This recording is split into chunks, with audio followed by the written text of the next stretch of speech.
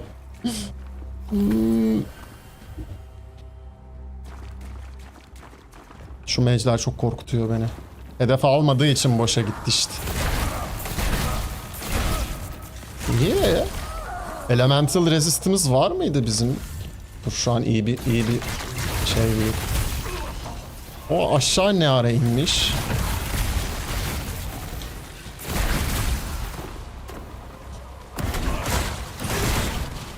Ay!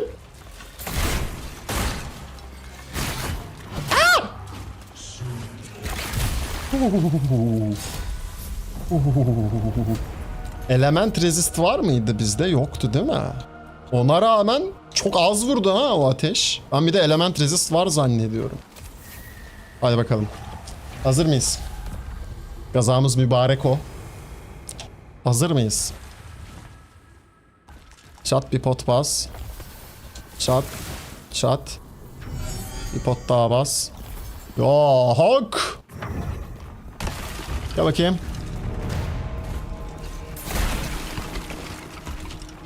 Hedef almıyor. Hedef almıyor. Ha.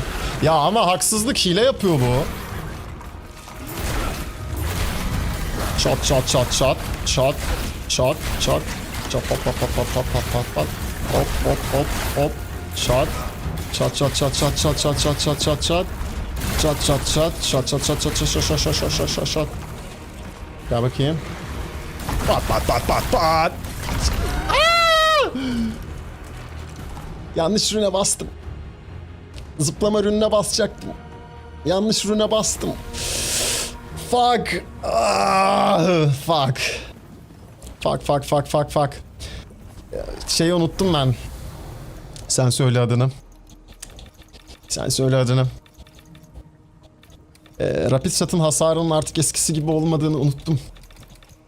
Yani ölür diye Rapid Shot'a bastım, ölmüyor işte. Bir tane daha atmam gerekiyor mu repair? Yok. Bunu nerflememişler en azından. Ya bu build'in daha da nasıl güçlü yaparız? Atak speed yerine silaha şey koyarız. Sen söyle adını. Damage increase koyarız. Ama o zaman da şarj ataklarımız çok uzun sürer. Yani çok uzun sürer. %85'e mi keplemişler? Olabilir. Olabilir. Yakın o zaman. Max şey verirsek. Benim şu an böyle değil de. Ya ben az önce tek yemedim bu arada. Şeyden gitti can. Sen söyle adını. Rün basınca bir canın kalıyor ya. Ondan gitti. Bu güzel ama işte ya. Biz alıştık öncesinden. Uf, şu an çok daha iyi hasar bu arada.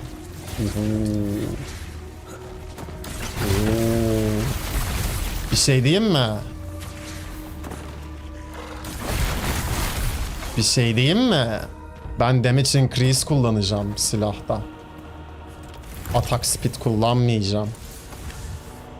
Attack speed kullanmayacağım. Gidiyorum ve bunu yapacağım. Yani can çalmamı da dolaylı yoldan etkileyecek çünkü tabi. Tabi.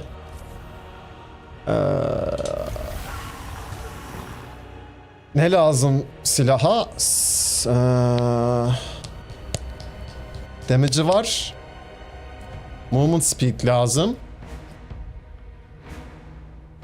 O da vardı. Az önce bulduk. Neyim eksik kalıyor o zaman? 2 tane eksiğim kalıyor. Durability. Durability'm de vardır. Eksik bir şeyim yok o zaman. Health charge da var. Var. Attack speed. Damage değil. Evet, durability var bunda. Ver. Hemen çıkaralım durability'yi.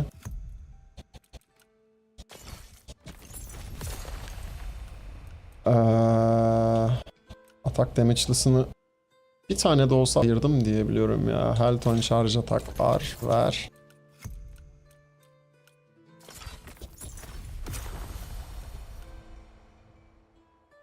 Attack damage increase tense. Bu rune ataktan sonra olan. Movement speed var. Onu alabiliriz bundan. Var mı movement speed üstümde? Var. Burada var mı? Burada da benim bir sürü ürünüm vardı. Physical, crit chance, crit chance. Crit chance, crit chance. Rune damage. Rune damage 20 oluyor. Durability ile arttırırsak kaç oluyor damage'i?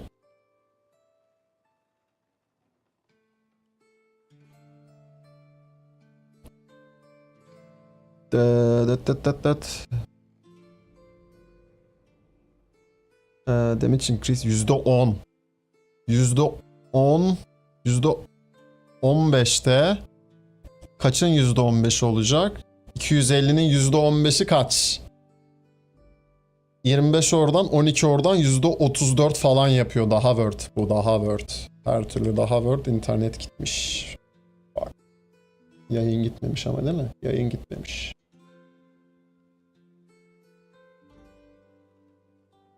Bu BoW özelinde olması lazım ya. Ama ya bu build bu BoW'la çalışıyor işte. Çünkü şarj ataktan hak veriyor. Düz vuruşları ikili atıyor tıtık tıtık tıtık diye. Lightning'i hızlıca proklayabiliyorsun falan. Bu BoW dışında bir şey kullanamam o yüzden. Ya kanka bağlandık işte. Yapma, üzme beni.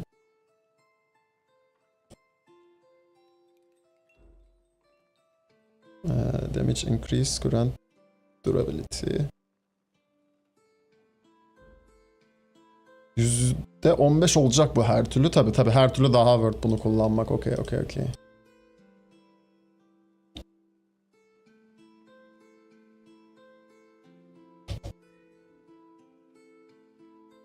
Ya işte Ring of Determination kullanmak zorunda kalmasak bir de üstüne Ring of Broken Promises taksak öf diyorum. Öf. Ya da Lifesteal ring salıp ama salamayız işte. Max health'i düşüremeyiz o zaman. Tabii. Bir de Ring of Broken Promises eklesek var ya buraya. Ama çok işte kırılgan oluruz o zaman da. Aldığımız hasarı da arttırıyor ya. Maalesef. Tamam. Buradan bakacağız. Damage against large enemies %25 mi geliyor maksimum? 30 mu geliyor?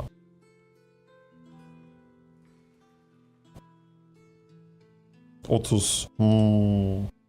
Ama işte %45 olacak. O da mantıklıymış ha. Ama global hasarımızı düşürüyor. Onun yerine bosslara olan hasarımız %10 düşsün daha iyi. Global hasarımız kalsın.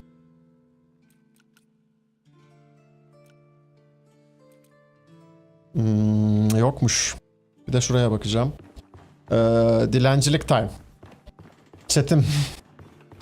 Dragon. Ah tamam varmış. Tamam. Oh tamam. Gerek kalmadı abi dilencilik yapmaya.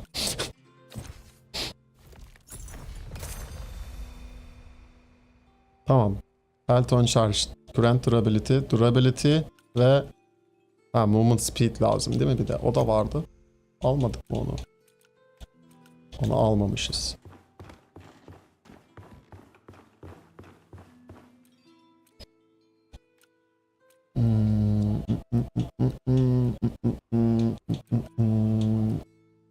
Bundakini çek işte %14. Mis gibi. Cillop gibi.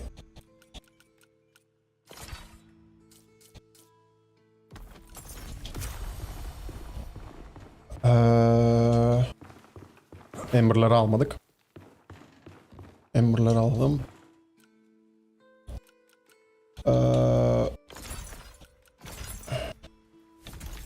Birazcık kumarlayacağım yine.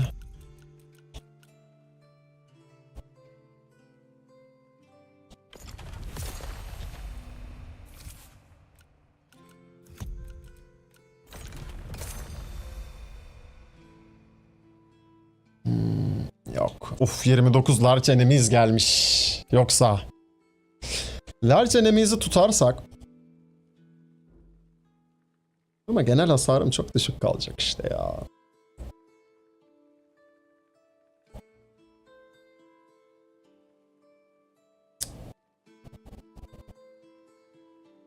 Bunun yerine ne koyabilirim? Dudaklar kurumuş yine. French kiss lazım ki. Bir şey koyamam. O yüzden boş ver. Large enemies. Kusura bakma. Görüşürüz. İşime yaramazsın. Bir daha.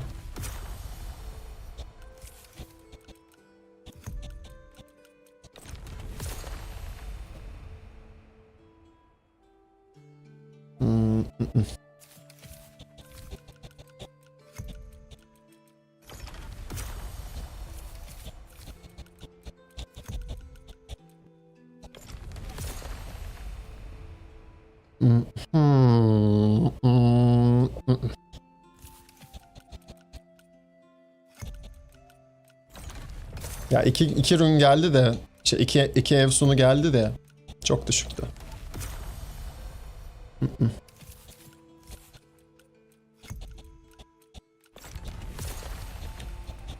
Oğlum bir de hayal etsene 4'te 4 şeye vuruyoruz. Damage increase current durability'ye 4'te 4 getiriyormuşuz buna basınca. Üf. Aklın çıkar. Çıldırırsın.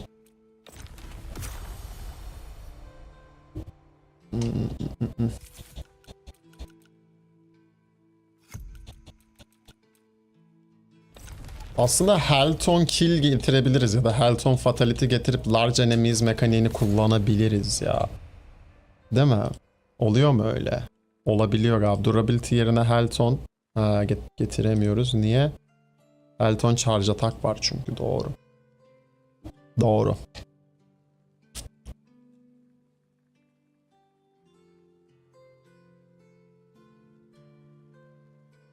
Helton charge attack düşünüyorum şimdi. Ama lazım ya. Çünkü Helton charge attack'ın güzel yanı lifesteal ile birleşince hem %4'lük yani iyileştirme bufflarını saymadan konuşuyorum. Hem %4'lük şarj ataktan canının %4'ünü alıyorsun hem de şarj atağın hasarından gelen can çalmayı da alıyorsun. Yüzüğümüz can çalma olduğu için şarj atak lazım o yüzden. Helton şarj atak. Unut kutlu. Onu değiştiremezsin. Yok. Onu değiştiremeyiz abi.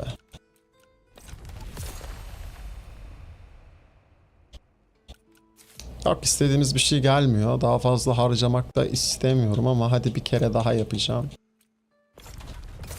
Hadi son. Bu son.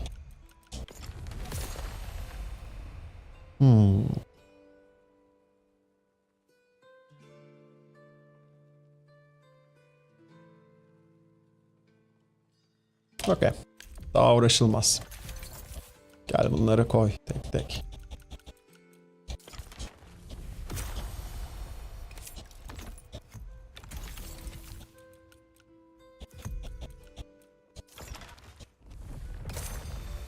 Probability'de 37 gelmiş. Dalga geçer gibi, küfreder gibi.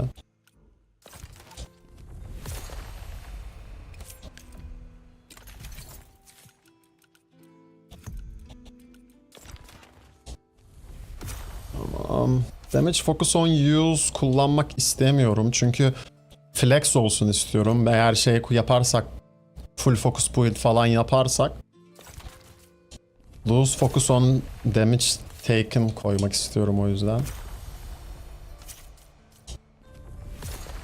Bu da olmaz. Bu hiç olmaz.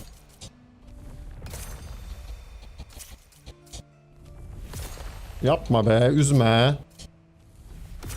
Hayda. Yapma.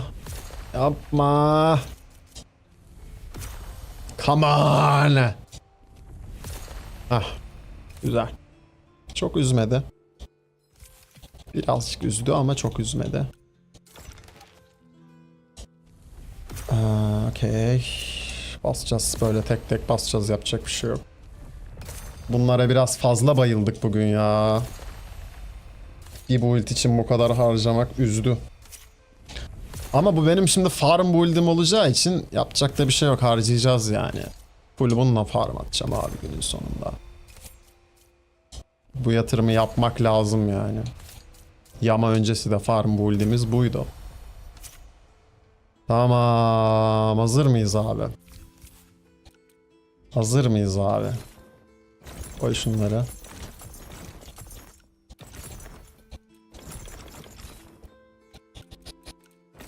Bismillahirrahmanirrahim. Dönüşü Damage increaser'ı. O da olur. Damage increaser'ı. Damage increaser'ı. Yakın, yakın. İkisi de birbirini besliyor. Ben bunu okeyim. 4'te 4 damage increase'e gelmese de buna da okeyim abi. Yine de ağzımızla böyle çağıra çağıra çektik aldık. Ben buna da okeyim baba. 4'te 4 getiremedik. Ama yani 2 crit ona 2 crit ona çok iyi bence.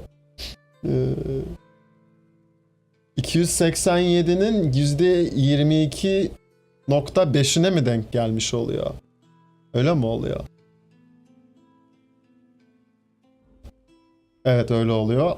65. Üf. Hasarımız bayağı artıyor ha. Bayağı vuracağız ha şu an. Yani, evet. Acayip atak speed kaybettik. Ama olsun. Hasar çok kazandığımız için can çalmamız falan daha iyi olacak bence. Felaket atak speed kaybettik ama. Baksana. Hatırla az önce şat şat şat diye vuruyorduk heavy. Şimdi çok kaybettik. Biraz hantallaştı karakter. Ama bence değecek. Yani çok fazla şarj atak atmama gerek kalmayacak. Sadece rune saldırısı kaçırırsam basmam gerekecek. Bir de daha bufflamadık. Taşla da bufflayacağız bir de ya. Onu da hatırla. Onu da düşün abi. Bence daha worth. Şu an tam everything little right into the middle kafası oldu bu oyun. Hareket hızı orta seviye. Saldırı hızı orta seviye. Hasarı orta yüksek. Hasarı orta yüksek. Hasarı orta seviye değil. Ama gerekliydi bence. Bence gerekliydi. Çok güzel oldu oğlum WoW ya. Bu WoW var ya satılır da yani. Satılır da. 4'te 4 gelse zaten üf. Paha biçemezsin. Paha biçemezsin. Bence aşırı okey. Şeyi düşündüm acaba. İç itemlere lightning damage increase yerine physical getirsem acaba daha mı iyi? Harbiden. Ona emin olamadım. O böyle bir aklımın bir kenarında kaldı böyle.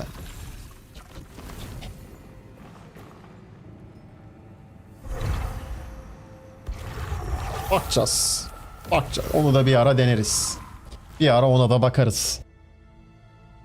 Çünkü zaten Electric Infuse'la alıyorum ya, hani Enchantment'la alıyorum ya. Bakacağız. Gerçi şey içinde lightning damage olması daha önemli. Değil mi? Sen söyledin o alttaki barın dolması için. Physical'dan çevirdiği, fiziksel hasardan çevirdiği elektrik o aşağıdaki bara sayılmıyor galiba. Sayılıyor mu? I don't know.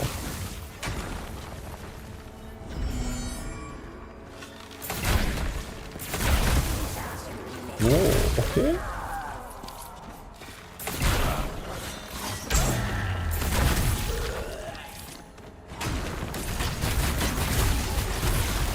Okay. Ay yakındı. Ben bunu okeyim bu arada. Ben bunu okeyim.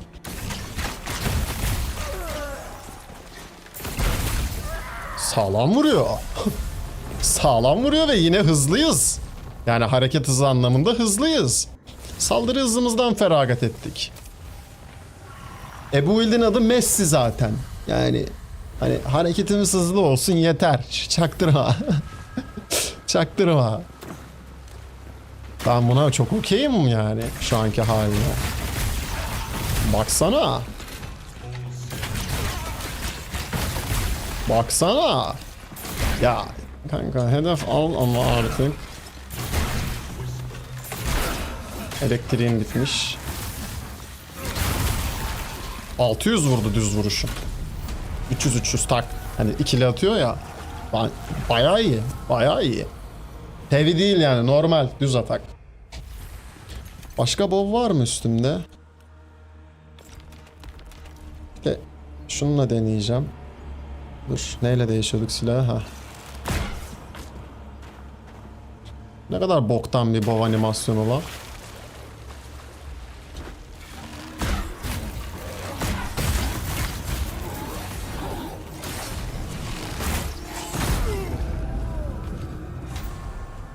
Yanlışlıkla bastım rüne.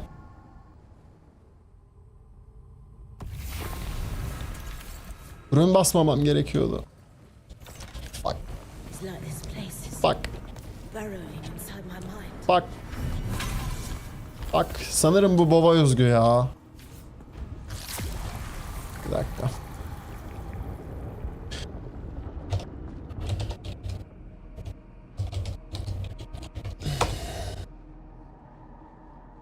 Şarj atak bug neymiş? Aralık 2025 diyor. Geç bunları.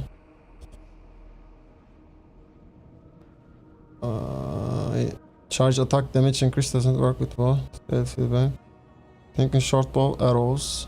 Pass through pestilence enemy gain.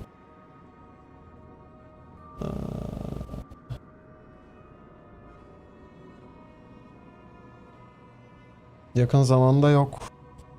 Sen söyle adını. Girilmiş. En azından gördüğüm kadarıyla.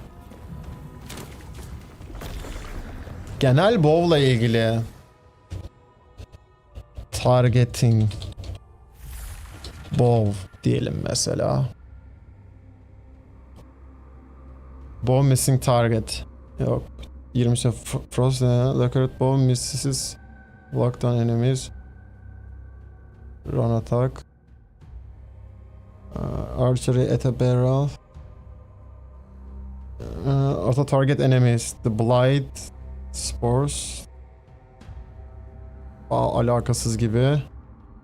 Target lock controls. Bow users if the character always lock in direction of the mouse like please do so much for a better maneuver. Ya o WASD falan için konuşuyor. Bilmiyorum, yok galiba. Bununla ilgili posta oluşturan henüz.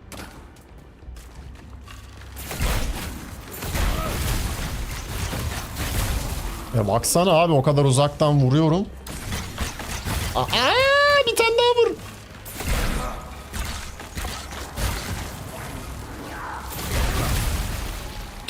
Diyorduk bak abi, çok sıkıntı bu. Baksana, fullledim canı. Abi hedef almıyor.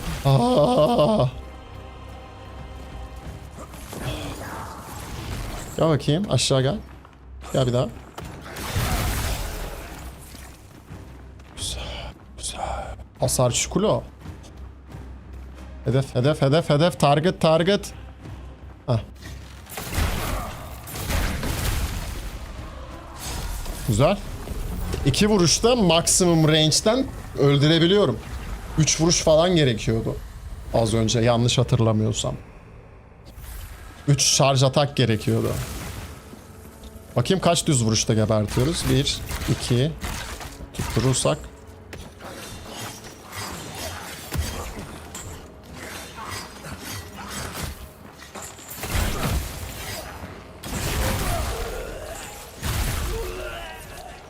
Bir an fast olmadığımı unuttum. Güzel. Peki bu... Ha yok. İade etmiyor hepsine. Çünkü 128 istiyor. Ama ben bunu okeyim mesela bak. Şeyini direkt veriyor. Yüksek hasar vurduğum rünlerde direkt veriyor geri o canı. Ama şu çalım attığım var ya, o çalım attığımda yani çalım attın. Canı yüksek olanlarda veriyor. Canı düşük olanlarda vermiyor. Hedef almıyor yine. Hedef almıyor. Okey, tamam. Yani overkill olan moblarda geri alamıyorum canı. Onun için Helton kill de lazım gibi.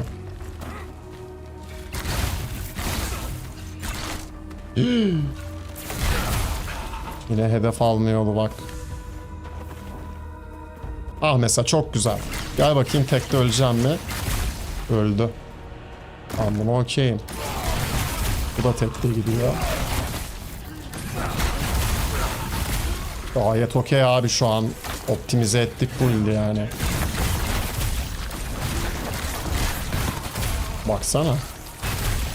Gayet okey. Gayet okey. Gayet çıtırında şu kulo. Yani hareket hızımız bayağı düştü. Çünkü normaliz artık. Sıradan insanız biz de artık. Çat çat çat. Baksana.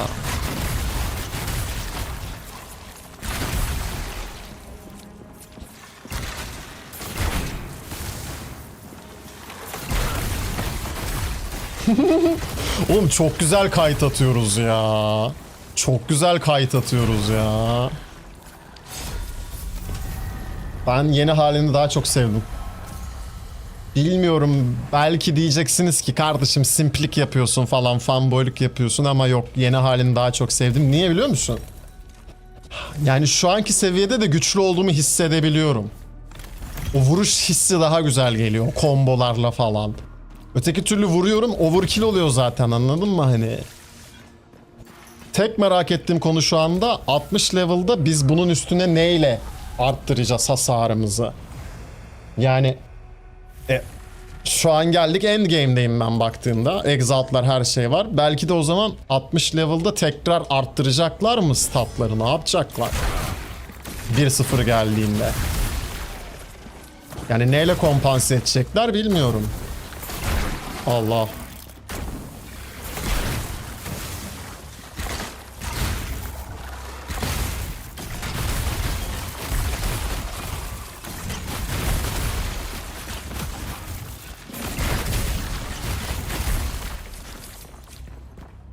Eş.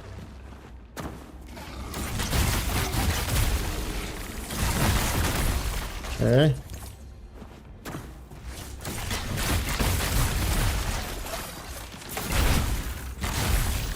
Bir şu kalmış. Bunu da al. Bak. Alrighty. Oo, kimleri görüyorum ya? Kimleri görüyorum? Kaçak yolcular gelmiş. Oo, PvP denemez olur muyuz ya? Hemen seni YouTube'a haftalık yayın özetini izlemeye davet ediyorum. Düellolar aşırı keyifli. Aşırı keyifli, aşırı keyifli. Sadece mage'ler yine çok bozuk. Herkese tek atıyorlar. Basic. Şu böbreği alayım, tamam.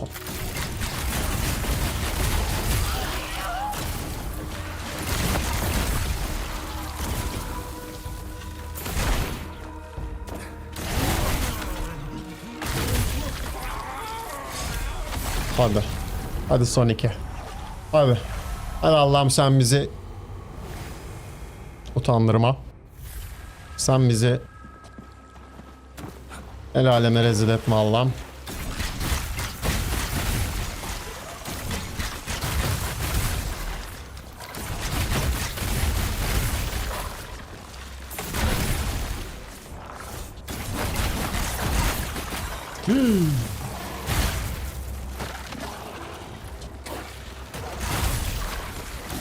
Abi! Abi! Abi! Hedef almıyor! Hedef almıyor!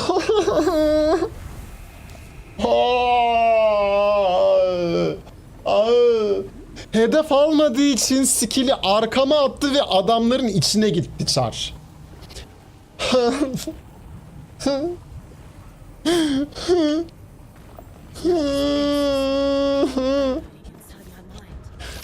Bu bug bizi çok öldürecek, çok üzecek. Aşırı delirtecek bu bug bizi. Demedi deme. Demedi deme. Beni köprüden aşağı atmanın bedeli. Hala unutmamış ya. Çok komikti ama abi ya. Sorma. Sorma. Karmasını çekiyoruz hala. Sorma.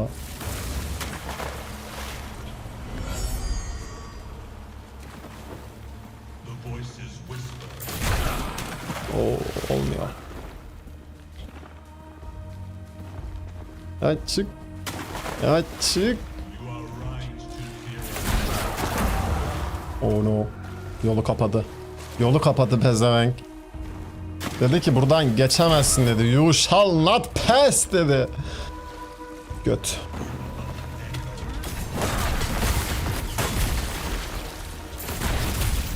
At aşağı. Kim shall not pass lan, hadi git. Hadi kaybol. Hadi kaybol.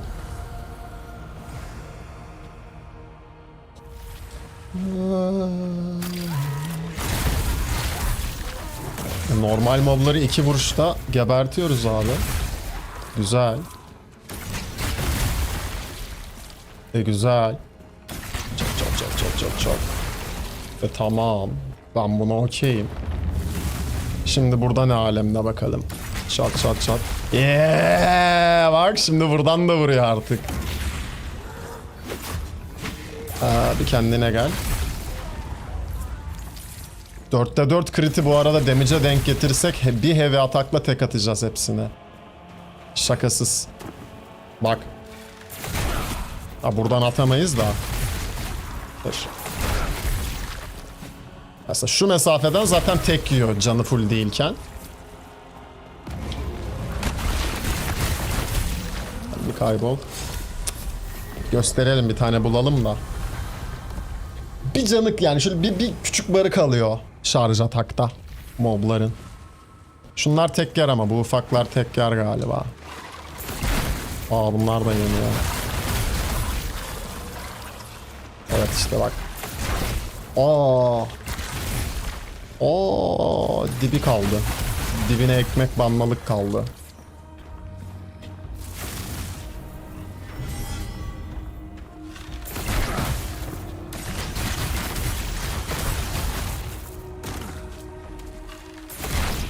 Gel aşağı gel, buradayım salak. Salak. Şş, aşağı gel aşağı.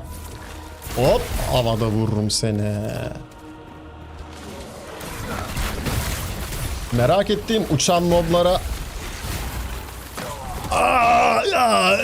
Uçan moblara harbiden vurabiliyor muyuz artık? Bence vurabilmeliyiz. Bence artık vurabilmeliyiz. Bence hak ettik. Yay oyuncuları olarak bence hak ettik. Uçan moblara vurabilmeliyiz.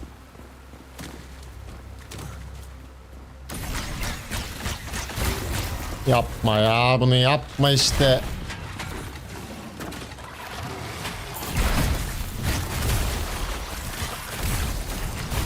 Çok. Hayırdır lan? Elektriğim bitti. Yine hedef almıyor bak.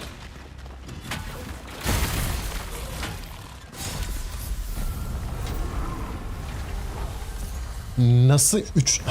Şeyde patladı. Tamam, bir heavy atakta olmuyor. Ama şeyde patlıyor mu? Bir dakika. Biz bir heavy atakla şey patlatabiliyor muyuz? Sanırım patlatamıyoruz. Shock inflict. Ama tek düz vuruşla shock inflict atabiliyoruz. Yani düz vurunca o yüzden küçük moblar tek yiyor bir vuruşta. Sat. Ne hepsini sat.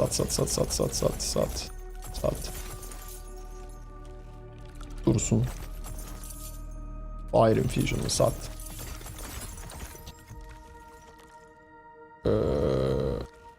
Normal attack damage increased after damage dealt by charge attack. Ama normal atak kullanmıyoruz ki. Genel atak olsaydı çok iyi olurdu bizim build için ha. Bu kalsın. Öyle bir şey gelse çok tatlı olur mesela. Bu da kalsın. Voltaic var bunda da ya. Kalsın mı acaba? Bir kalsın. Ben onun bir şey setine bakayım, bu setine. Belki ona build yapabiliriz. Sat. Dursun. Elemental var. Belki yalandan da olsa takarız. Bir daha bir şurada deneyeyim ben bunun move setini.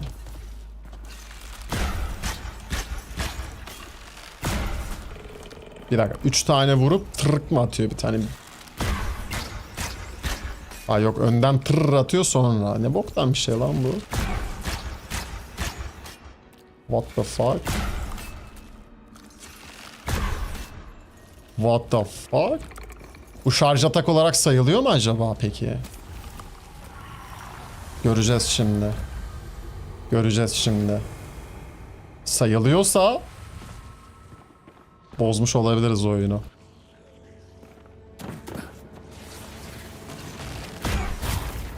Yok, sayılmıyor.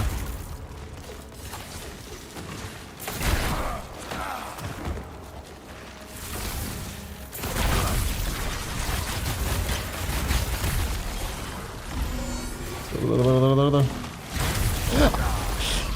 Kafamı sikeyim.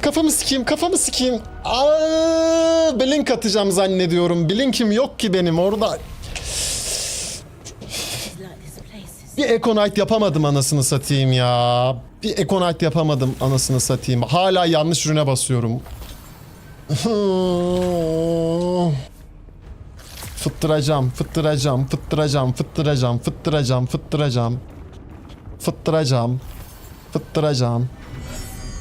Ama uzun zamandır da bu build'de oynamıyorum şimdi. Orada da hakkımı yemeyin. Beni öldürün ya oyun içinde ama hakkımı yemeyin yani.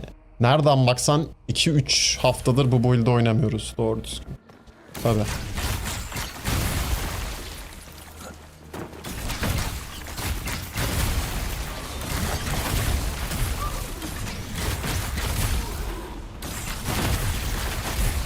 Full artı full speedrun mod on.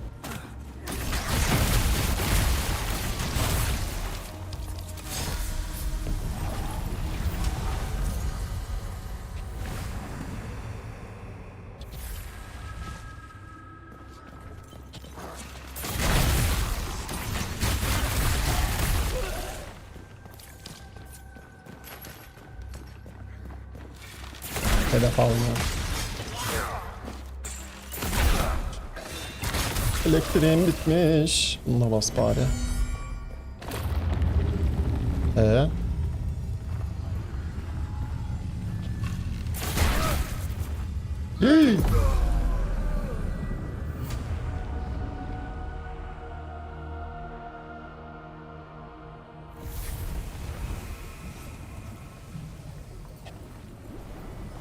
It's like this place. Konuşmak istemiyorum bu konu hakkında. Inside my mind.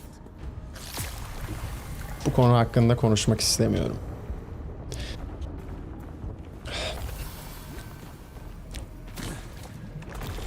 No commento. Konuşmayacağım.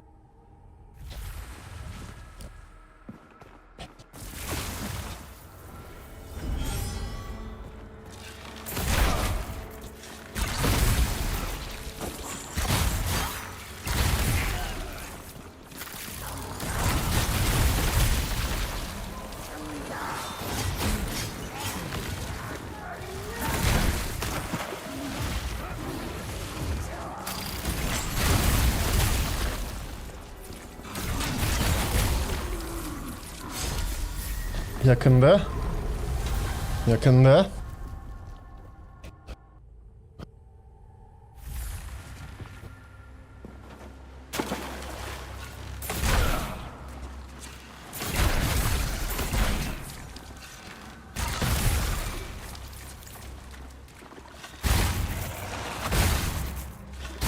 Cidden mi?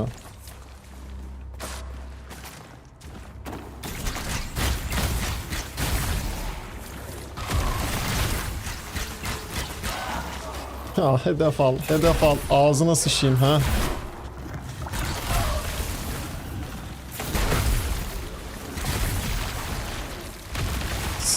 Sıkıştım. Step bro.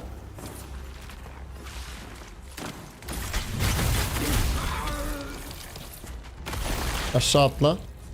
Evet, geber o zaman.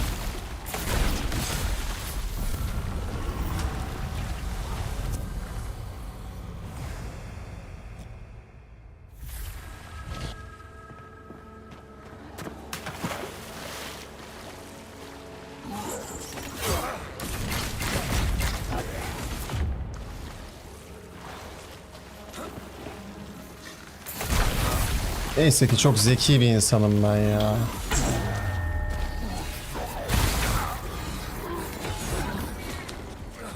Çıkamıyorum.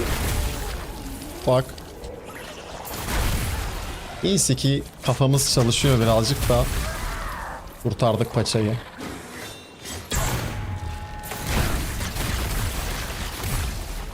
Allah billah. Lan da canı fulle dön baba. Oy oy oy. Hadi gayret. Ne? Ha gayret. Yaraladık yine yolu. Ha gayret.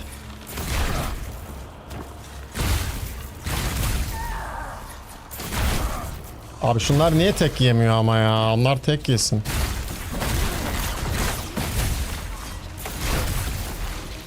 Onlara ben nasıl tek atabilirim? Nereden damage arttırabilirim?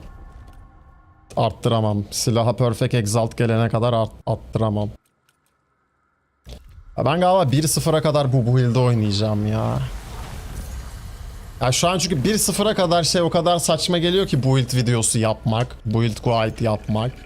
O kadar gereksiz geliyor ki ve yorucu, anlamsız. Onun yerine tek bir build, sevdiğin bir build yap. Onu böyle perfect hale getirmeye çalış, daha mantıklı 1-0'a kadar. Başka bir build oynamak çok saçma ve gereksiz geliyor şu an yani. Zaman kaybı geliyor. Şu nerflerden sonra yani. Ey hoş geldin babuşum, hoş geldin. Eyvallah eyvallah, sana da sana da. Oh oh. Aha kuş var.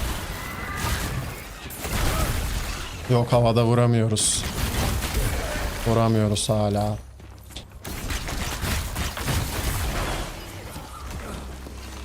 Hala hedef alamıyor. Siktir git.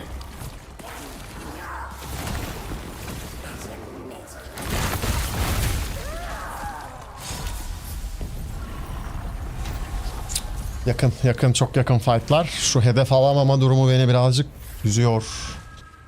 Biraz can da sıkıyor.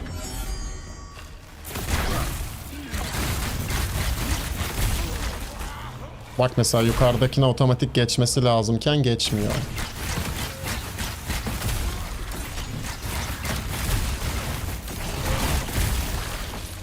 Nice hocam. Güzel clear. Bak sıçtık yine buna mesela. Şöyle bas. Bunu umuyordum, eğer karşıda mob olmasaydı fena risk. Hadi git, hadi git. Al işte bak. Bak uzaktayken hedef alıyordu. Yakına girince almamaya başladı. Böyle bir saçma bug olamaz ha.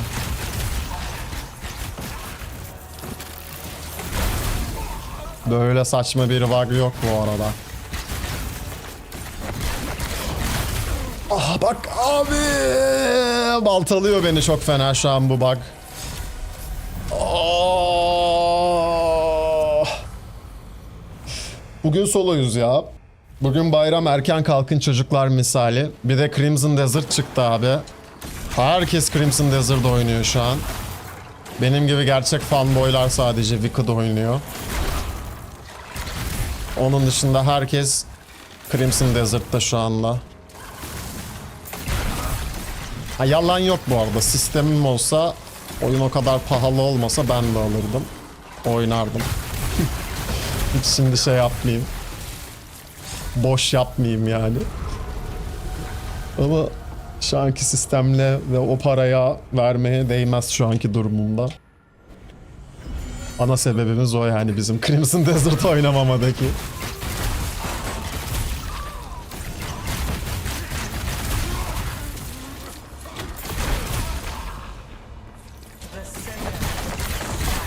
Holy shit, holy shit, holy shit.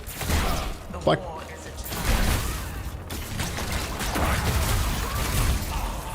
Çok yakındı, çok yakındı, çok yakındı. Hadi bakalım başlıyoruz. Abi oyun 3000 küsür lira ama decent bir bilgisayarın olması lazım yani. Böyle eski sistemlerde çok keyif alamazsın oyundan. En az böyle 4000 serisi bir sistemin olması lazım. RTX 4000'li falan. Öteki türlü çok keyif alınabilecek bir oyun değil yani. Yeni oynarsın. Ben bu oyunu da hani 30 FPS ile oynuyorum. Ama Crimson Desert o kadar şey bir oyun değil. Oha.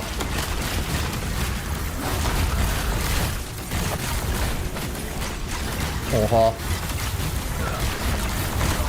What the fuck? What the fuck? Havadayken nasıl yaptı onu ya? Close as fuck. Oh. Here comes the juicy part.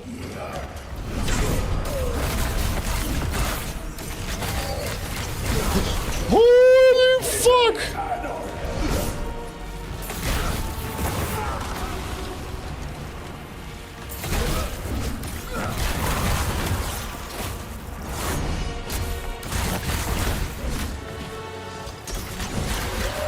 Elektriğim bitti.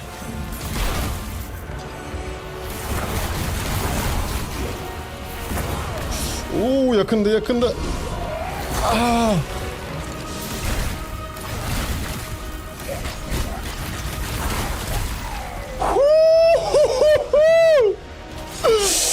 Holy moly, çok eğlenceli oğlum. Çok eğlenceli oğlum. Yemin ediyorum şu an vücudumun salgıladığı adrenalin sana anlatamam chat. Anlatamam. Abi haftalardır şu iblisi kesmek bu kadar keyif vermemişti. Hani bu kadar.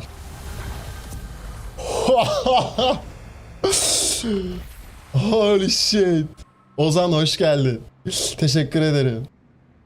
Souls-like geçmişim yok. Buna başladım ama Dodge vs Hak Getire çok zor geldi ya. Nasıl alışırım bilemedim.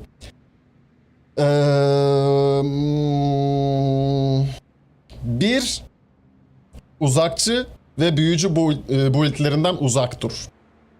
İki, çift el build'lerden uzak dur. Yani çift el kılıç, çift el balta, çift el çekiç. Bunlardan uzak dur. Çok yavaşlar. En yakın dostun, oyuna alışmak için söylüyorum bu arada. Tek el kılıçlar, tek el silahlar veya fark etmez ve kalkan. Parry sistemine alışana kadar blok kullan. Yani baktın rakibin hareketini daha bilmiyorsun tam olarak. Atak, saldırı animasyonlarına alışmamışsın. Parry atmak yerine blok koy. Alıştığın saldırı hareketlerinde de parry dene. Düşmanın alıştığın hareketlerinde. Onun haricinde de şehirde şey var. Artık target dummy var. Şehirde de boş zamanlarında git abi parry çalış. Çünkü şehirdeki dummy'nin atağı böyle tırr tak diye vuruyor. Çoğu tier 1 yani seviye 1 mob'un atak paterniyle aynı. Oradaki zamanlamaya alışırsan genel olarak da alışırsın peri atmaya. Ki şu anda oyunda peri atmak çok daha kolay. Hani 6 ay önce çok daha zordu. İnanılmaz zordu yani. Hani verebileceğim en büyük tavsiye bunlar şu anda. Hani tek el silah ve kalkanla oyna mümkün olduğunca. Ve It's like this place is. kalkanda sürekli bloklamaya çalışma. Ki ölme sürekli. Hani oyundan da keyif almaya bak. Ve özellikle atak ve dodge. Bu ikisini seçmek zorundasın. Unutma. Yani atak yaptım sonra dodge atayım deme. Dodge attıysan atak yapmayacaksın. Onu unut. Staminan yenilenene kadar yapmak yok. Yani düşmana saygı göstereceksin bu oyunda. Souls oyunlarda olduğu gibi. ARPG gibi düşünmemen lazım. Ki güzel yanı da o işte. Yani savaş içinde verdiğin her kararın sorumluluğunu taşıyorsun abi. Hani Crucible değil, dur. Marketplace'e gideceğiz. İşte dodge attım, hemen arkasından saldırı yapıştırayım. Erken oyunda bunlar çok cezalandırıcı olabiliyor. Özellikle boss savaşlarında. Lan ben klibini aldım mı az önceki fight'ın? Almadıysam ağlarım. Almadıysam hüngür hüngür ağlarım. Ağlarım da ağlarım. Ağlarım da ağlarım. Bu mu? Bakayım. Abi. Evet, almışım. Tamam. Leveling için önereceğim build valla çekiç kullandığın, tek el çekiç kullandığın herhangi bir build yapabilirsin. Yani leveling build'i diye bir şey yok çünkü oyunda. Leveling build'i şu zaman devreye giriyor. Oyunu bitirdin. Az çok build yapmayı öğrendin. Gri itemlere dönüyorsun. O gri itemlere taş ekliyorsun. Kahverengi yapıyorsun. Sonra karakterini onları giyebilecek seviyeye getirdiğinde onları giyiyorsun. O da yaklaşık 9 ila 15 level arası. Ondan sonrasında da o build'le gidiyorsun. Ama şu an sen yeni başladın. O yüzden daha çok çekici öneririm. One Hand Hammer. Hem rune saldırısı ucuz. 50 fokus. Hem hasarı bayağı iyi. Hem poise hasarı iyi. Yani hem rakibi canına fazla vuruyorsun. Hem de direncini kırıp erkenden stunlayabiliyorsun erken oyunda o silahla. Diğer silahlar daha az direnç hasarı vuruyor. Kalkan, çekiç. Bu build'leri öneririm. Yani onun üstüne de işte şurada normal veya heavy olacağın iç itemler giymen yeterli. Onun dışında çok önemli bir hani evsunlar şunu getir bunu getir diyemem çünkü erken oyunda zaten bunların hiçbir önemi yok. Hiçbir önemi yok. Sadece mümkün olduğunca mor itemlerden uzak dur. Çünkü şu alttaki kırmızı evsunları anlamadan giydiğin zaman seni baltalayabilir ve oyundan tadını kaçırabilir. Mavi itemleri ya da dümdüz gri itemleri kullan oyun sonuna gelene kadar. Oyun sonunda da build guide'ları takip ederek build nasıl yapılır öğrenmeye çalış. Bizim kanalda zaten YouTube kanalından zaten YouTube'dasın doğru bir an Kike konuşuyorum zannettim. YouTube kanalında zaten eski videolarda var. Direkt onun için oynatma listesi de oluşturdum. Hatta oradan da bakabilirsin. Rehber videolarında. İtem nasıl yapılır? Bir de build nasıl yapılır? Adlı 2 video var. Bu 2 videoyu böyle dönüp dönüp izleyip şu anki temel mantığı kavrayabilirsin zamanla. Ama sana tavsiyem şu an build yapmaya kafa yorma. Oyunun savaş mekaniklerine alışmaya çalış. Çünkü 1.0'da %90'ı gidecek, değişecek. Build yapma şeklimiz, meta, her şey değişecek. Sadece savaş mekanikleri falan benzer kalacak. Temel savaş mekanikleri. Sınıf sistemi gelecek. Sınıf sisteminde de yeni savaş mekanikleri eklenecek. O yüzden eğer ki 1.0'a kadar sınırlı bir zamanın varsa oynamak için, benim gibi işsiz gibi oynayamıyorsan oyunu, önceliğini savaş mekaniklerini anlamaya harca. O konuda kendini geliştirmeye harca. Gerisini öğreneceksin, emin ol. Gerisi gelecek yani, emin ol. Ya. Bunun dışında zaten daha ne söyleyeceğim bilmiyorum yani. Varsa chat aklınıza gelen öneriler siz de yapıştırın. Küçük bir kriz yaşandı az önce, evet abi. Ya işte her şeyi tek başına yapmanın böyle şeyleri var abi. Moderatörüm de benim, editörüm de benim. Klipleri de ben alıyorum. YouTube'a ben yüklüyorum. Videoları zaten ben çekiyorum. Ya birazcık da ajitasyon. Bunların hepsini saklayacağım değil mi ben? Gidelim şehre koyalım. Karakter biraz hantal ya ama işte biraz hantal artık. Ama olsun. Hasar için değer bence. Savaşırken hızlı olmak daha worth bence. Normal açık dünyada koşarken zaten moblara denk gelip vuracağız. Oradan hareket hızı alacağız. Şehirde de yavaş gidelim. Ne olacak yani? Tam olarak One Man Band, evet ya. Çocukken de çok severdim onları, biliyor musun? Büyüyünce ben de one man band olmak istiyorum falan derdim. Ne dilediğine dikkat edeceksin işte. One man band olduk ama dijital one man band olduk. One man ben.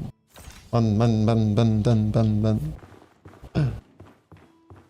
Pestilence mı dönsek biraz? Ya da ne yapıyoruz biliyor musunuz? Buff'ları alacağımız bir ev diziyoruz agalar. Selim Bey'le ev dizmece. Küçük, şehirdeki en küçük ev hangisi acaba? Bu evi aldım. Bu evi bilmiyorum. Bu eve bakalım. Make a fool. Nerede? Alt katta. Ha, onu da aldım ben. O büyük. O da var bende. O bayağı büyük. En küçük ev şu olabilir mi? Yoksa o muydu benim aldığım? Like to see Dur bakayım. Şöyle kafamı sokacak. Stüdyoda olsa yeter abi. Why kill men for free? Müştemilattan bozma. Sarah. Evet, bir üst kat daha. Buradan çıkacağız merdivenle oraya. Şu üst kattaki evi almıştım ben ya. Hı, buradan. Değil mi? Evet. Biraz uzaktan çıktık ama buradan da gidiliyor galiba. Olması lazım. Yes, burası. Değil. Neresi? Bir üst kat mı? Yok, tamam. Daha çok gerideymişiz. Evet, bu evi almıştım ben. Bakayım. Aynen. Yok, bu büyük. Bu büyük. Burada da ev var. Finli'nin hemen altında Finli'miz gelmiş. Finli'miz gelmiş 12'yi geçmesine rağmen. Demek oluyor ki en az 2 saat falan gecikme var. Yoksa haritada sadece şey mi görünüyor? Bakıyorum. Yok, Finli orada duruyor. Abi zamanlamayı sikmişler oyundaki. Yerel saati saymıyor. Sunucu saatini sayıyor.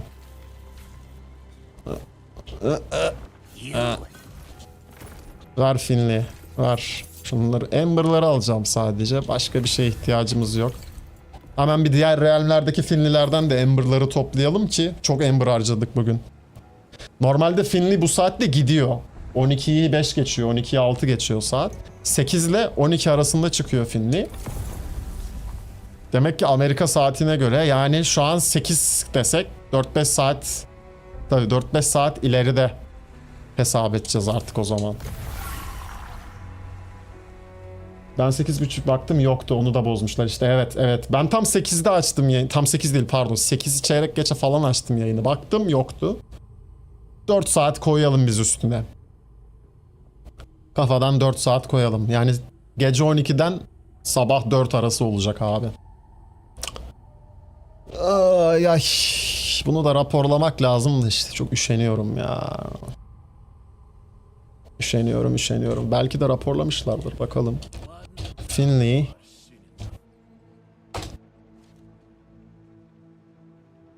Is Finley still in night? I do not play in the evening what I... 15 saat önce. I just visited 5 different realms from no Finleys in any of them. Obviously Finley was already on. Evet. Çözülmüş de. Neymiş bu? It seems he is accidentally tied to... Aynen. Local time for now. Aynen. Tamam. İyi. Erkenden raporlanmış, bari bunu çözsünler. Bir daha çıkacağız yukarı şimdi. Şuradan çıkılmıyor muydu ya? Sanki buradan da çıkılıyordu. Daha Sacrament'i ezberleyeceğiz agalar ya. 1-0'da Sacrament çok büyüyecek. Öyle böyle değil. Kentsel dönüşüm geliyor oğlum Sacrament'e. Öyle böyle büyümeyecek yani bak. Yani bak, şura Sacrament. Tamam mı? Şura Sacrament. Şura Sacrament. Hepsi açılacak mı bilmiyorum 1-0'da ama çoğu açılacak. Ve ben daha şu anki halini bilmiyorum Sacrament'in. Nereden merdiven var, nerede sandık var, ezbere bilmiyorum daha. Şunu ver, gerisine dokunma. Bunu da ver hadi. Bura biraz kofti çıktı. Şey var mı? Aha. Yok, bu işimize yaramıyor Facet'i. Tamam, geç burayı da.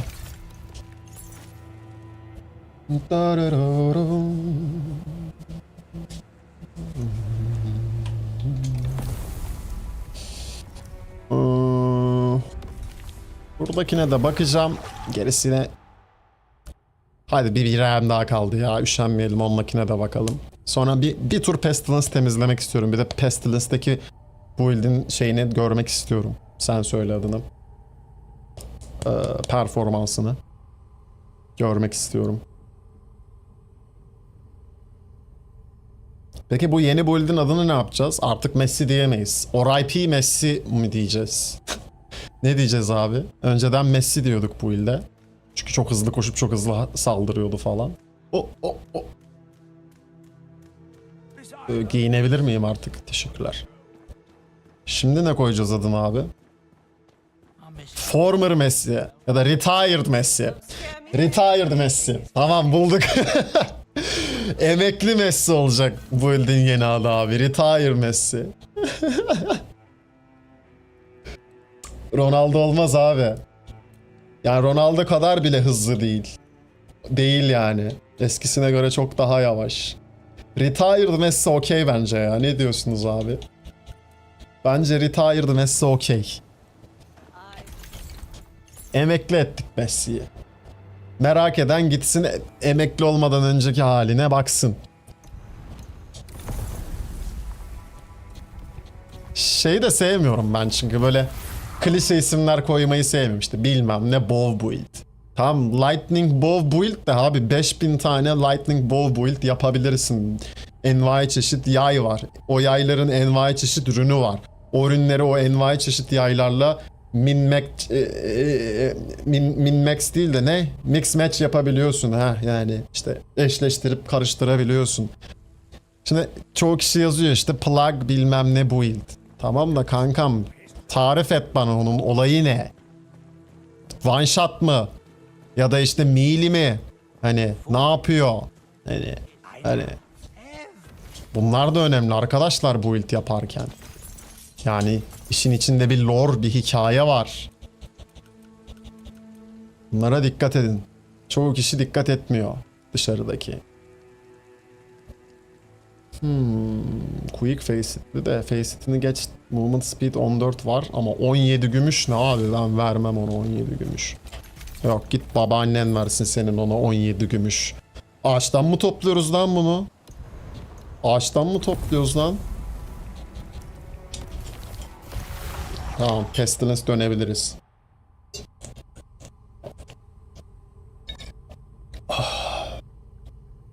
Su hatırlatması da olsun bu size. Suyunuzu içmeyi unutmayın.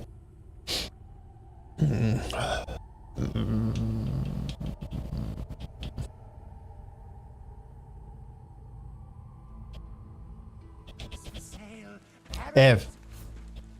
Bu ev... Ha, bu ev değil. Bu Finley'nin tabelası. Aşağıda ev... Bir alt kattaki köprülü ev galiba ama... Evet. Mi? Hayır. O bura. Şu eve bakacağız. Nerede bu ev? Bu katta diyor. Yok, bir aşağıda abi. Ta o köprülünün de altı. Buradan böyle döneceğiz. If not us, then who, sir? Gideceğiz. Buradan sol yapacağız.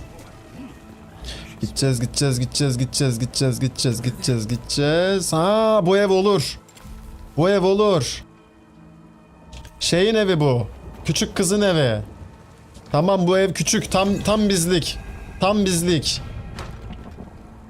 Tam konfor sistemi fullleyebiliriz bunda. Hepsinde 25 mi ama? Hepsinde 25 ise mantıklı bu evi yapmak. Mesela kaç puan vereceğini ben nereden anlayacağım bunun? Mesela şuraya koysam 3 veriyor. Ben bir öteki evime gideyim buradan. O da 25 ise mantıklı küçük ev yapmak. Evet, 25. Tamam. The Hovel. The Hovel'a gidelim. Oraya koyunca 3 verdi. Dur, pick up. Evet. Kaç puan vereceğini niye göstermiyor ön izleme olarak? Mesela buraya koysam yine 3 veriyor.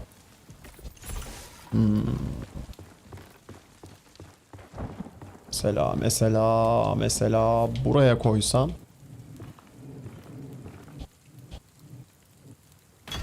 Fix 3 veriyor demek ki bu. O zaman en mantıklısı aşağı sağa girişe koymak. O kuytuya hiçbir şey koymam zaten.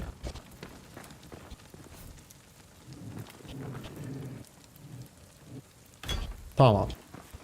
Şimdi yat sesim gitti. Çatlayıp duruyor bugün. İkinci oldu bu. Yatak. Yatak koyacağız. Ama öğrendim mi ben? Öğrenmiş olmam lazım ama bir daha bir bakalım. Gel abi. Yatak döşek önce onları alalım. Sonra sen söyle adını.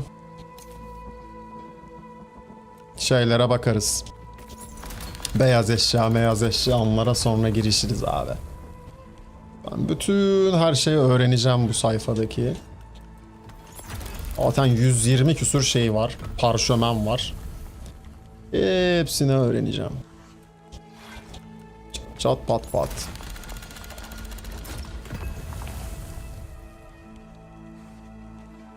Ver abi. Son 2. Ver abi.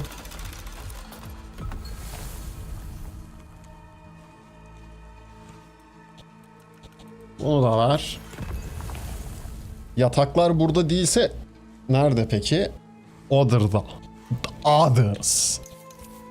Evet, burada bir yerdedir herhalde. Uf. Sayfa bomboş. Evet, gördüm, yataklar burada. Tamam. Tamam. Üf bunlar var ya, ne malzeme yiyecek şimdi bizden bunları craftlamak. Bir de hepsini craftlayamayacağım muhtemelen çünkü bunların craftlanacağı masaları falan da çıkıp crafting table'ları falan da almak lazım. Onları nereden alacağım bilmiyorum. Katılıyorum bu arada. Yatak abi, niye others diye ötekileştiriyorsun yani? Günün sonunda günümüzün 1/3'ünü geçirdiğimiz bir ev aleti, ev eşyası. Alet demek de biraz tuhaf oldu yatağa. Ötekileştirilir mi abi? Tier 1 yatağı öğrendik. Tier 3'ü öğrenemedik galiba daha.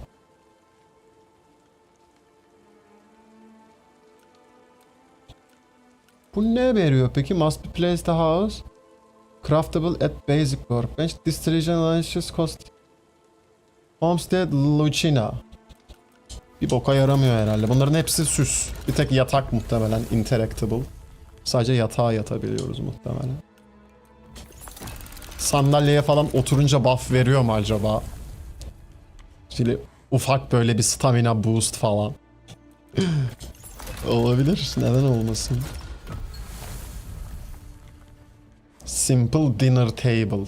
Güzel. Onu şöminenin başına koyarız. Ama bunların hepsi simple mı ya? Daha yüksek tier'ları daha açık değil mi? Galiba değil. Evet. Sadece tier 1 ve tier 2'ler var sanırım. Ama yatakta tier 3 vardı diye hatırlıyorum ya. Diğer eşyalarda olmasa da. Tabi. İndeki çünkü şeydeki yani o han var ya. Kadın işletiyor bir tane. Oradaki tier 3 yatak mesela.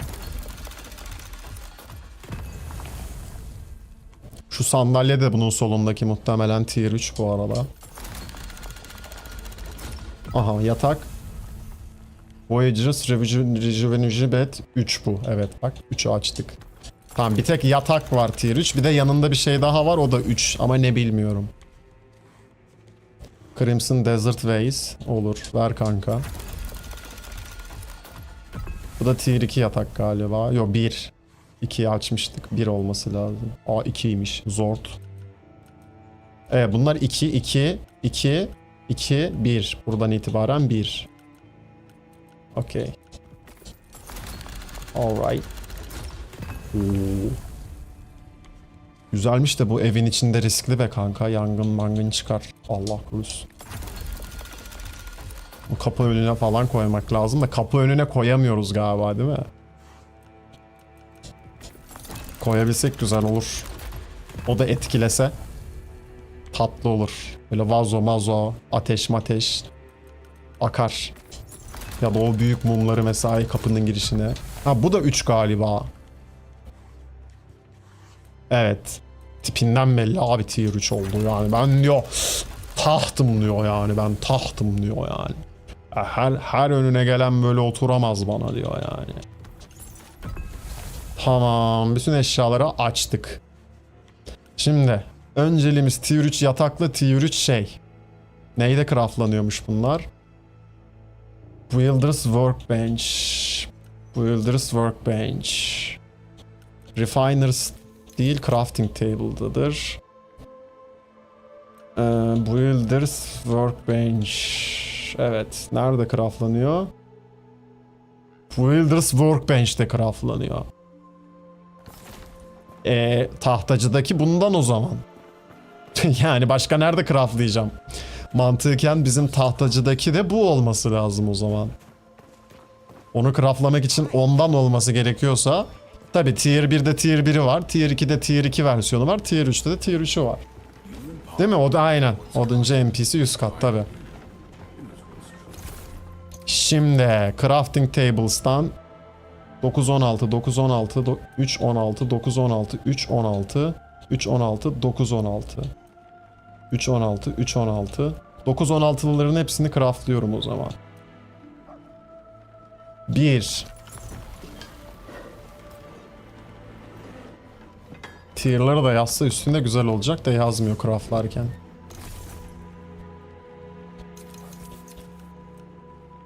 İki.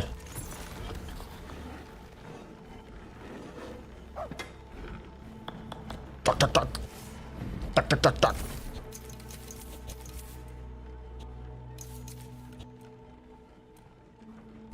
3. Vermiyor mu? Yapma ya.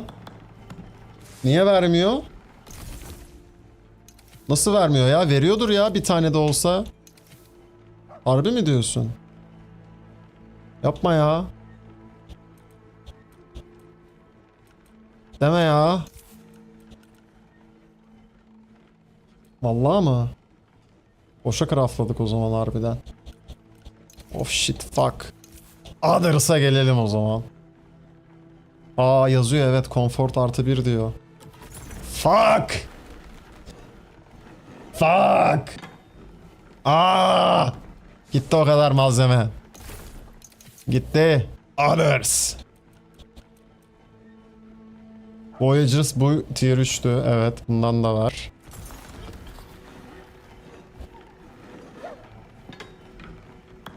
Şey buff'ı ne kadar sürüyor acaba ama? Cam buff'ı 1 saat mi sürüyor da yataktan gelen? Bunlar vermiyor. Bunlar da vermiyor. Tamam o zaman bu ev mekaniği şu abi. Senin bir depon olacak diyor oyun sana.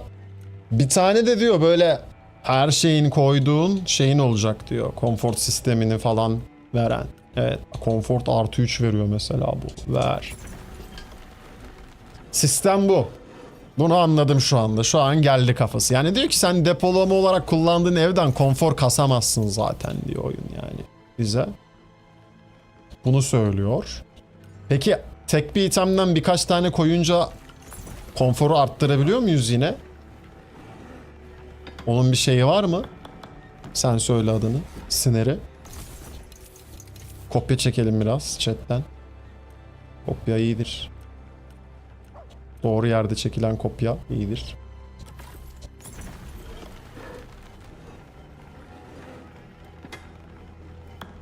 Ha büyük eve koyarsan evet mümkün. Mümkün ama ben yapmak istemiyorum o işe şu an girişmek istemiyorum ya. Çok çünkü şey de değil. İşlevsel de değil. Büyük evi full chestlerle doldur. Küçük evden de dekorasyon kas daha mantıklı. Puanı gitgide düşürüyor o zaman. Okey. Bir tane misafir odası yapmadık mı? Peki. Mesela farklı yatakları koysak puanı yine düşürüyor mu? Denemek isterim. Denemek isterim. Üst kata bir misafir odası çak. Yalandan. Maksat puan kasalım. Anladın? Hani aynı yatağa koymadık abi. Ne var? Ben 20 tane fırın steklemeyi denedim. Aynı puanı vermedi. Tabii o olmuyor. Hani koyduğun yer ve koyduğun ekipman önemli.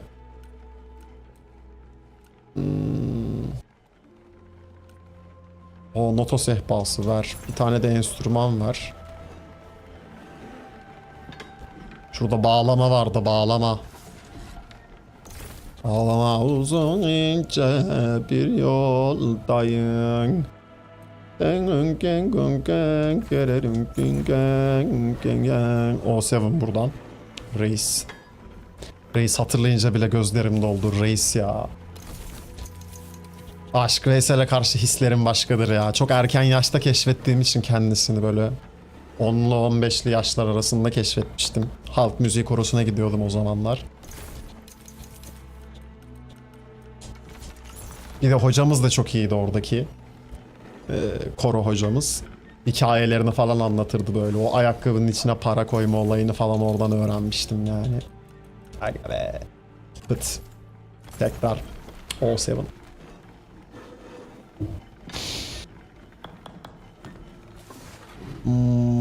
Bağlamamız Tools'da mıydı? Neredeydi bağlama? Ben bağlamayı niye göremiyorum? What the fuck? Kör mü oldum acaba? Allah korusun. Ya da buradan mı craftlanmıyor acaba? Belki de buradan craftlanmıyordur. Bundanımız yoktu galiba ama...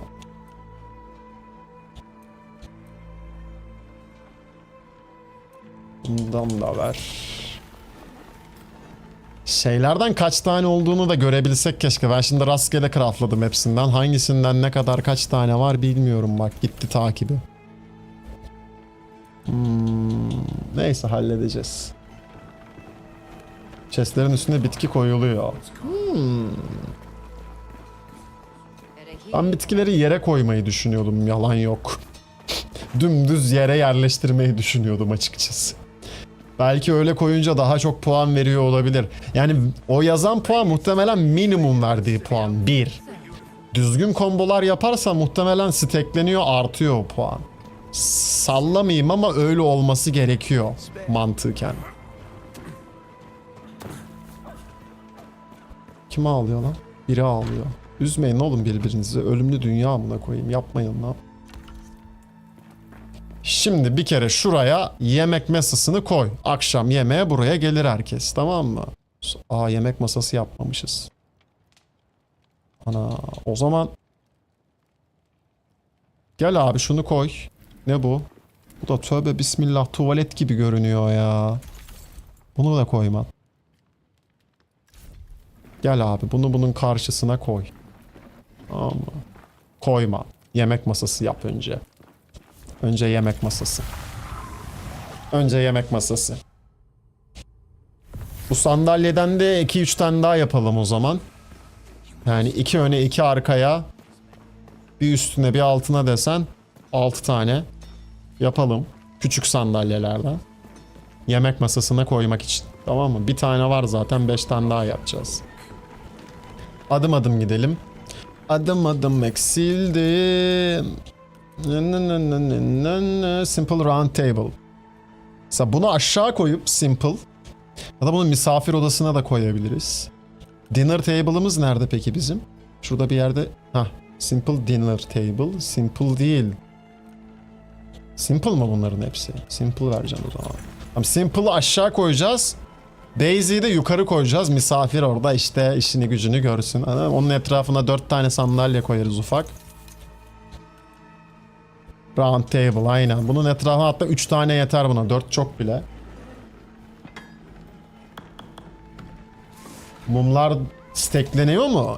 Ama aynı anda koyunca şey olmuyor mu bunlar? 2 tane yukarı koysak, bir tane aşağı, bir tane var zaten. 3 yeter.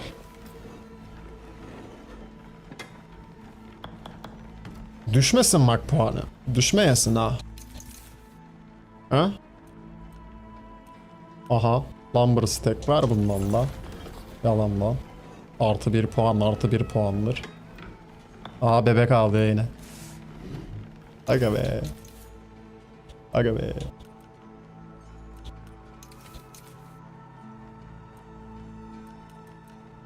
Aha bu da veriyor. Bundan 4 tane yeter.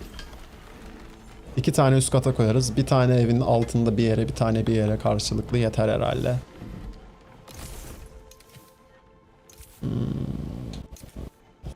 Şu da veriyordur puan, vermiyormuş. Tipinden veriyormuş gibi göründü çok.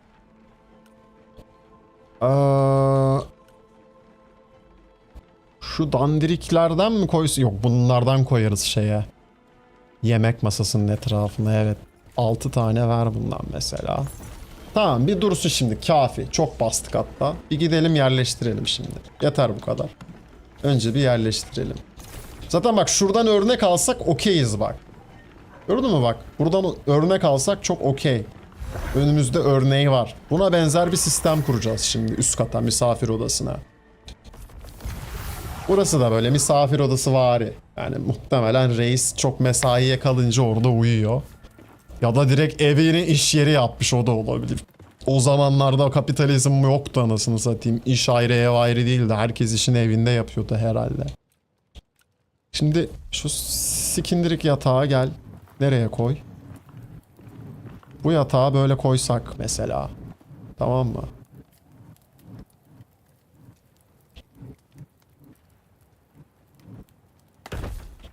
Kaç oldu puan? 6. Geldik. Şu kofti masaya geldik. Buraya koyduk. Tam köşe bak. Yeri bura zaten. Koyduk. 2 verdim sadece. Etrafına sandalye koyalım. Belki artar puanımız. Bir tane şöyle çaprazlama koyalım. Açılı olsun, hani şekil mekil hesabı. 1 veriyor harbiden. Daha fazla puan vermiyor. Allah Allah. Bir tane de şöyle içine yerleştiremiyor muyuz abi? Yerleştirebilsek ya güzel olurdu. Allah Allah. Bir tane yeter o zaman buraya. Buraya ne yapacağız? Buraya zamazingoları diz baba. Mesela şömine. Burada da olsun. Üşümesin adam uyurken. Bak bura tam şöminelik mesela bak. Bak. Daha şöyle biraz ortalayalım. Yanlarına da mum ha. Bence. Bak. Yanlara da bundan. Tabii. Tabii efendim. İyice burası böyle aydınlık olsun, uyuyamasın. Uyutmayalım. Ya da yok dur. Yok geri bas geri sar. Geri sar. Yanlarına bundan. Tabii. Neresi düzü neresi tersi ama. Ya bana bakan kısmı şeyi galiba. Evet şöyle yapacağız. Şu dikdörtgenimsi olan kısım, çerçeveli olan kısım öne bakacak galiba, değil mi? Doğru mu? Yok. Niye 16 yine bu? Ha zaten 14'müşüz, 16'ya çıkmışız.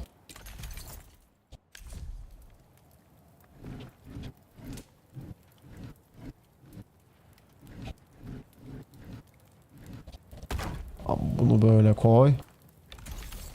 Gel bunu da böyle koyamıyoruz. Dur o zaman şunu aldım. Önce bunları koyacağız. Kendimi Sims oynuyor gibi hissediyorum ya. 11 yaşıma geri döndüm yemin ediyorum. Bunu da al. Gel bunu şöyle dibine fitle. Arada bir boşluk olsun. Süpürge girsin araya kanka. Olmaz öyle, bok götürür yoksa.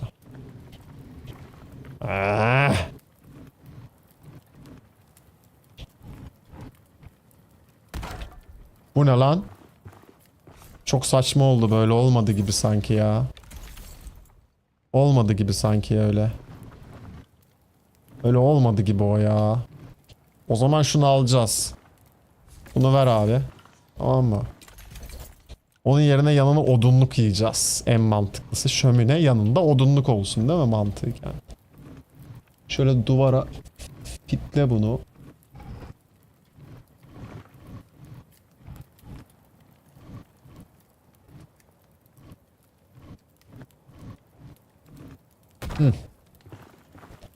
Gel buraya da odunları diz abi. Dur. Nasıl dizeceğiz? Böyle dizersek yerleşir bence. Aynen. Olduydu az önce.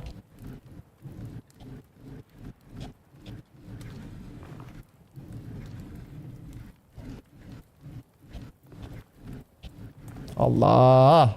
Uğraş dur şimdi. Az önce olduydun ya. Kaçırdık o noktayı. Sweet spot'u.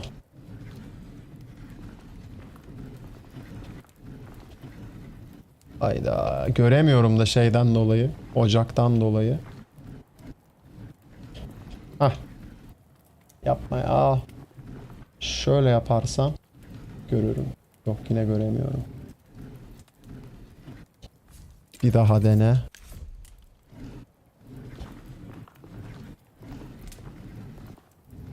Abi az önce... Tamam şöyle yapacağız. Önce bunu... Ay şeyi aldım sandım, aklım çıktı. Ocağı aldım sandım. Ne yangın tehlikesi var diye mi koydurmuyorsun kanka? Koy işte ya. Allah Allah. Ha? Ama dolap sığmayacak şimdi de değil mi? Yok sığıyor tamam. Oh. 17 oldu ama şimdi. 2 dolap yan yanayken 19'du. Olsun vazo koyalım üstüne. Ya da kitap mı koyduk? Kitap daha iyi. Niye durmuyorsun? Şöminenin üstüne koyayım. Masanın üstüne koyayım. Cık. Aha. Ah. Ah. Ah. Çok uçta duruyor. Bu devrilir yangın çıkar o. Hayır yanlış şey aldık. Bu da havada duruyor böyle hayalet kitap ha. Neyin içine bakıyorum ben şu an? Dolabın içine bakabiliyorum hala galiba. Yoksa odunluk mu bu? Odunmuş. Odunların içine de bakabiliyorum. Mükemmel. Kitaplarım havada kaldı ve artık alamıyorum. Bu da mükemmel. Çok güzel abi. Eve zaten misafir gelmeyecekti de geleceği varsa da gelemeyecek artık. Cinli ev diye. Çok iyi abi. Tertemiz. Tertemiz. Nasıl alacağım ben o kitapları geri? Help. Help. Bunu da koyamıyorum. Ne bok yiyeceğiz? Heh.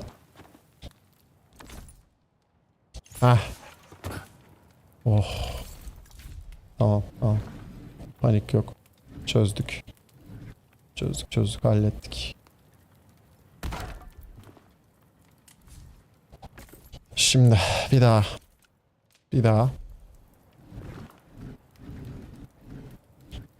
Heh.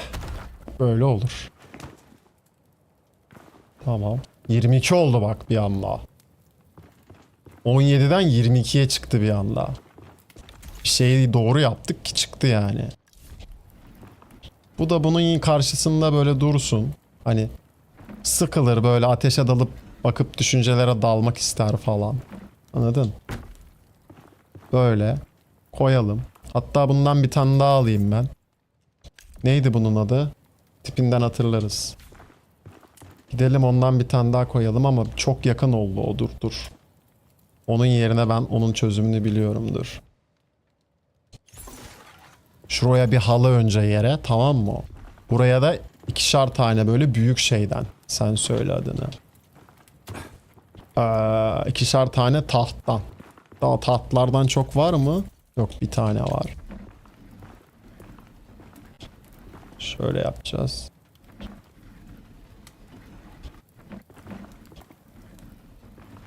Bu buraya. Tamam mı? Şöyle. Bir tane de buraya tam köşeye. Böyle. Ortaya halı. O şekil. Aynen. Buranın altında yatır var. Sorma ya. Sorma ya. Bizim küçük çocuğun hayratı buraya.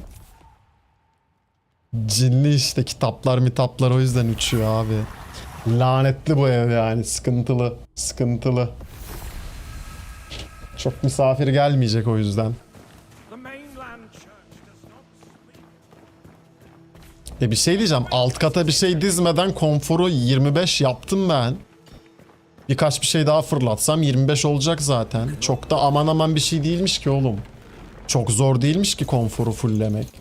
Niye bu kadar abarttılar, ben onu anlamadım. Şundan ver 4 tane.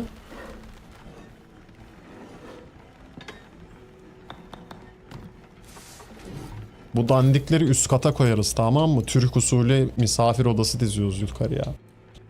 Gerçi Türk usulü olmuyor. Türkler anasını satayım, kendi kaldıkları odanın eşyalarını böyle hiç önem vermeden alırlar, değer vermeden. Misafir odasına en kaliteli şeyleri alırlar. Ama o odaya asla misafir de gelmez falan böyle.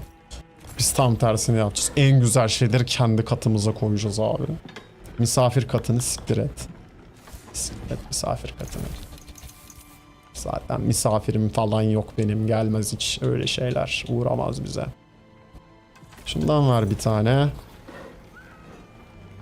Bağırtmayın şu çocuğu. Şu çocuğu bağırtmayın artık. Yeter, büyüyünce psikopat olacak.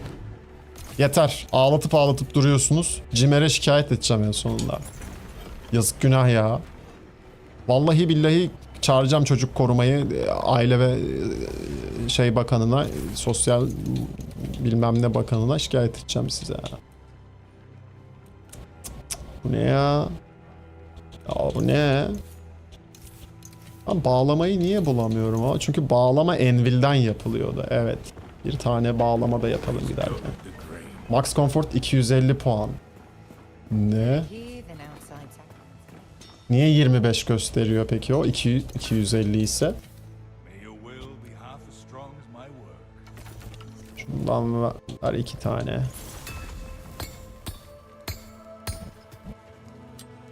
Abi bağlama buradan yapılmıyor muydu? Tam da yapılmıyormuş.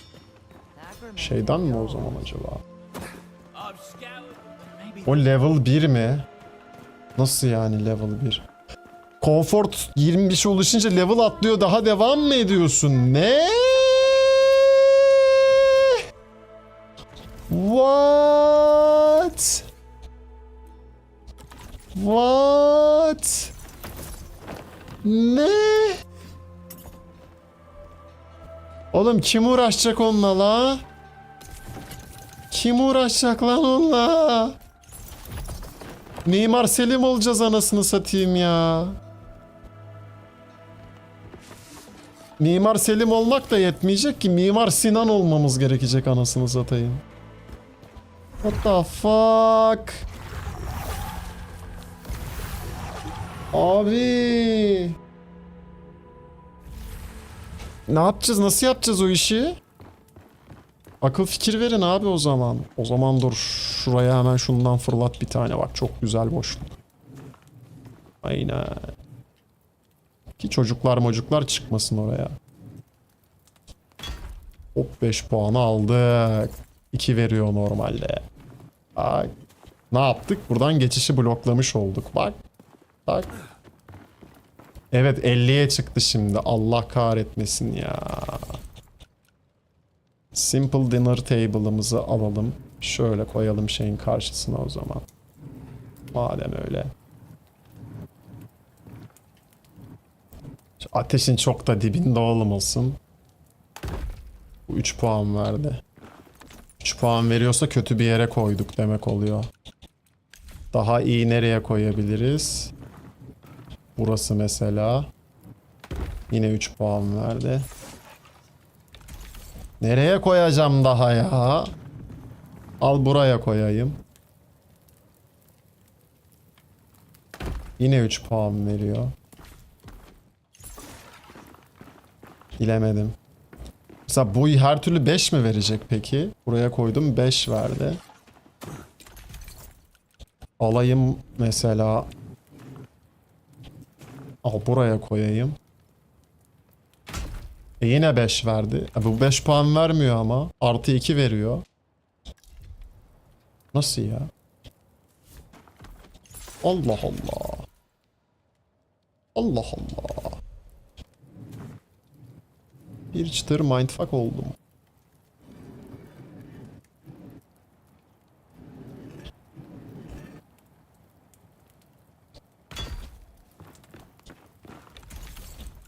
Tamam o zaman madem her türlü o 5 veriyor. Bu da her türlü 3 veriyor. Ben bunu buraya çakarım abi. Ama altına halı mı koysak önce? Değil mi? İnsanlar pisliğin içinde yemesin. Şöyle halı. Önce halı. Tabii. Sonra masa. Bu halı küçük geldi. Yetmedi. Halı burada kalsın. Masa burada olsun. Ateşin önünde hararetli yemek yenmesin. Şöyle köşede yensin usulca. Hem merdivenden gelirken de kolay yeri. Tamam mı? Karışma sen. Ben de şimdi bak. Buna geleceğim buraya. Bir tane sandalye buraya. Sana oğlum. Heh. Buna geleceksin. Dur buradan. Masanın üstünden geçecek artık buraya geçen. Yapacak bir şey yok. Olur mu lan öyle şey? Saçmalık. Masanın üstüne. Yemek yiyoruz oğlum orada. Ayakla çıkılır mı onun üstüne ya? İnsaf. Şöyle insani bir yere koyalım onu. O zaman merdivenin yanına şöyle yaptık bunu. Tamam mı? Yaptık. Bak şöyle. Al şu halıyı da. Halıyı... Çok kötü oldu ama böyle de ya. Buldum. Tamam. Bir dakika. Şöyle enlemesine koyarsak buraya. Bak şöyle. Olmaz. Yine olmaz. Şunu koyarsak. Evet geçebiliyoruz artık. Buradan geçemiyoruz. Mumları üst üste koyanlar gördüm. Mumları nasıl üst üste koyuyorlar ya? O nasıl oluyormuş öyle? Bak böyle koyarsam buradan yine geçemiyorum. Buradan geçiyorum. Bir tık daha sola kaydıracağız o zaman. Tak. Abi ben o kadar kilolu değilim, vallahi değilim ya. Böyle karnımı içime çekince zaten yarı yarıya küçülüyorum ben kanka. Yapma kurban edeyim ya. Aha şimdi buradan geçemeyecek değil mi? Oh tamam hallettik. Oh. Gel abi. Gel abi bu sandalye. Gel abi bu da sandalye. Koy abi. Abi koy. Heh. Sandalyeyi çeke çeke çıksınlar, onu da artık ben söylemeyeyim yani. Gel abi bu da böyle. Gel abi. Ben bundan 4 tane mi yapmışım? Aferin bana.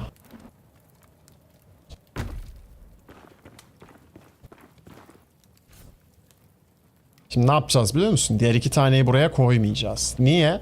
Çünkü buraya oturanın sırtı pişecek. Onlar fazlalık, misafir gelirse diye ekstra yanlara koyacağız. Ya da şu arkaya. Belki. Evet. Şimdi öncelikle şu halımızı tekrar buraya serelim. Şöyle yapalım. Şöyle yapalım. Oldu mu bu buraya? Hiç oldu mu sence? Ha? Oldu mu sence? Olmadı. O yüzden bunu buraya halı flex yapacağız. Paspas kenarına. Halı flex kenarına 5 dakikada teslim edeceğiz. Tamam mı? O da niye?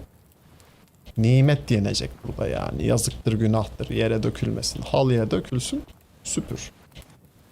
Diyeceğim de evi bok götürüyor Allah aşkına, onu mu düşüneceğiz şu an ya? Yerler saman maman dolu. Gerçi tam olarak o sebepten de sermek lazım. Herkes şey hastası ya. Hastalık hastası. Sorsan. Onu oraya nasıl koyacağım? Şöyle üste çıkarsam koyarım herhalde. Oha, halıyı yukarıya da mı koyabiliyorum? Yuh, uçan halı. Alaaddin'in yok ne? Halısı. Kimin halısıydı o? Şöyle yapacağız o zaman. Ver halımı ver. Şehir değil, halımı ver. Hayır, halımı ver. Ya halımı ver. Ya hayır. Halımı alamıyorum. Hayır. Ya halı. Ya tam çeyiri ver. Aa. Çeyiri bir daha koy. Nerede çeyir? Kör oldum. Bu muydu? Bu değildi. Hah, burada. Koy çeyiri bir daha. Halı vazgeçtim. Yemesinler halının üstünde. Ya da koyulmuyor abi. Koyulmuyor, ne yapayım? Şöyle yapsam. Ha, bir dakika şunu. Hayır, onu almayacaktım. Ya çok sinir bozucu bu mevzu. Çok sinir bozucu bu mevzu.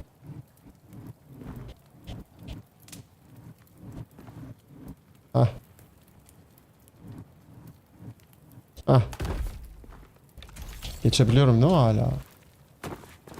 Hayır, geçemiyor. Ha. Hayır, geçebiliyor. Ha, dur. Bakayım. Geçemiyorum. Az önce geçtim ama takla atarak geçebiliyorum. Takla attırmayalım misafirlere abi.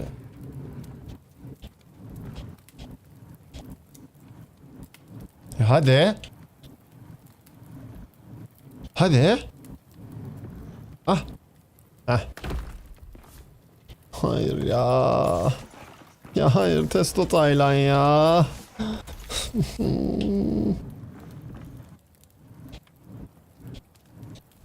Seni de al. Oğlum çok otistik işi bu ya. Ben o kadar otistik değilim ki. Nasıl yapacağım ben bu ev işini?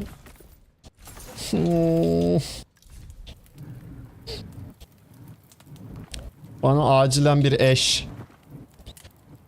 Yuvayı dişi kuş yapar. Bana acilen bir eş. Acilinden. Seri. Benim yetmiyor artık bir yere kadar. Kafa yetmiyor. Şöyle koysam. Bak, yanlış yerden bakıyorum. Şöyle yapsak. Şöyle. Yine geçemiyorum. Ben oradan geçemezsem bu şeyi koymam. Oradan geçiş olacak. Olacak abi.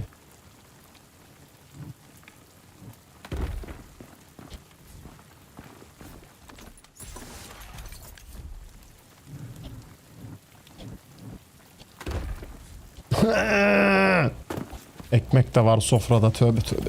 Tövbe ya. Nimet var sofrada. Nasıl geçiyoruz biz? Şöyle yapsam. Tamam. Tamam. Biraz daha öne koymuş olduk ama olsun. Bir şey olmaz.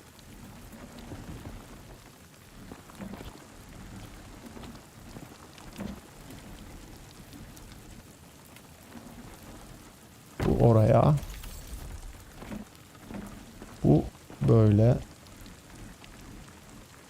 Buraya.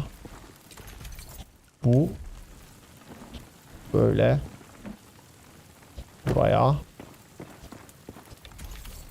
Bu da böyle. Açılı koyacaksın ki önemli bu. Misafir geldiğinde öyle ateşe de baksın yani. Bunlar böyle. İşler böyle. Böyle bir tane vazo alsak mesela. Onu da şöyle koysak. Olmaz mı? Dekorasyon misali. Bak. Sofrada çiçek hesabı. Bu ne? Koyulabilirmiş mesela altına. Evet, masanın altına bu koyulabilirmiş.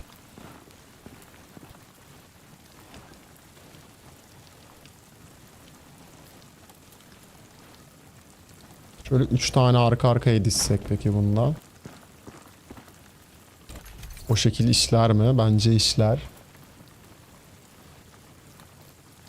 İşlemedi.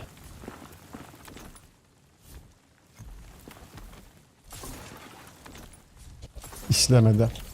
Halı sevdasından galiba vazgeçmem gerekiyor. Emin değilim ama sanırım vazgeçmem gerekiyor. Halıyı yukarı koyacağız abi. Masayı da oraya koyduk. Üst kata şey kalmadı ama o işi nasıl halledeceğiz? Sen söyle adını. Yine yatağın altına bir tane koyduk. Hatta dur önce yatağı aldık. Halıyı koyduk.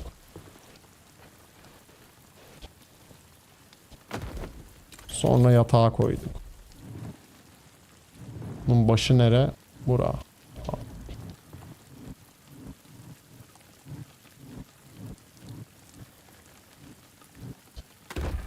Tamam. Çok da bir şey fark etmedi gibi sanki ama yani hani burayı niye dizayn ediyorum? Şu comfort buff'ını almak için. Uyuduğun zaman, uyandığın zaman comfort buff'ına göre şey alıyorsun. Bak, stat alıyorsun. %30 yok. 30 maksel 5 stamina increase 40 dakika boyunca verdi mesela. Anladın mı? O comfort puanın ne kadar yüksekse alacağın şey o kadar yüksek oluyor. Ben şöyle yapacağım. Bunu buraya koyacağım. Tamam mı? Bu eve çok git gel yapmayacağız zaten. Koyamıyorum ama niye koyamıyorum? Harbiden sığmıyor mu sen buraya ya? Yapma ya. Sığsana işte be. O zaman bunu ne yapalım? Tekrar buraya bırakalım.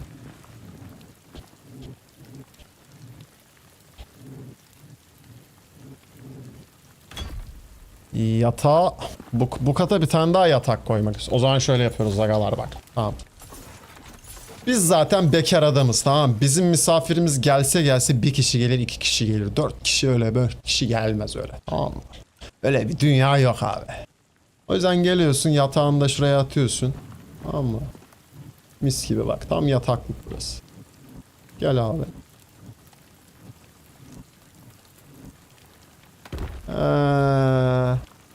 Sonra bu ne? Simple table.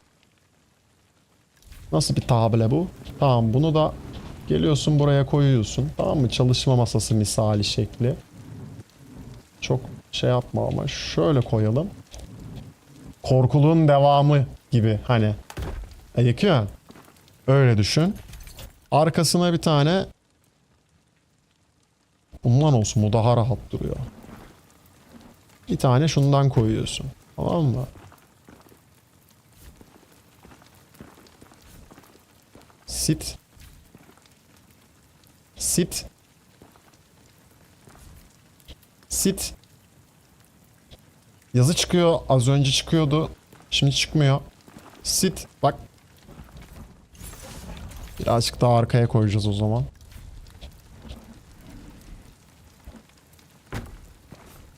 Sit. Bak. Oturmuyor. Sit.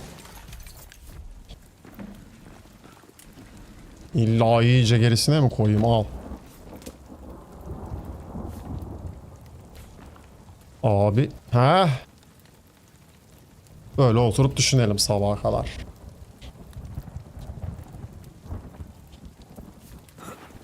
Çok makul gelmedi bu burada böyle ya. Kötü oldu. Bunun yeri nere biliyor musun? Feng Shui nedir bilir misin sen? Feng Shui. Feng Shui bu işte bak. Bunu alıyorsun buraya koyuyorsun. İnce ayar. Bunu da geliyorsun buraya koyuyorsun. Bu kadar abi. Bak tekte de oturdu, gördün mü? Feng Shui. Solumda çiçek, mis kokular, sıcak. Çalış baba. Hop işim bitti. Gir buradan, ışınlan. Hop farma. Hop. Çocukları okuldan alacağım. Pat gel buradan, ışınlan. Mis gibi. Feng Shui. Her şey yerli yerinde. Hizmet edecek birbirine. Tertemiz. Abi bu AI var ya benim proje. Bir post attım. Normal foto Evden diye bir şehir kanalından. Okey. Bir dakika olması. Aga öyle deme öyle deme ama işte. O kankam.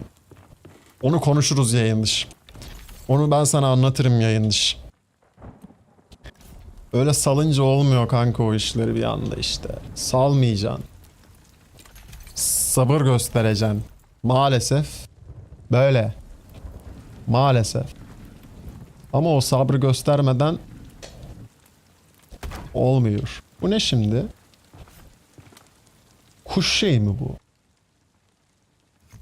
Ne tutacağı ki bu? Kitap tutacağı falan mı? Gibi bir şey herhalde. Sonra bunu şöyle yanlamasına koyalım. Şöyle. Kitap tutacağı gibi bir şey bu. Bunun yanına da bir tane daha şey yaparız. Sen söyle adını. Şuraya bir tane şu mumdan koy. Yok buraya üçlü koy. Evet.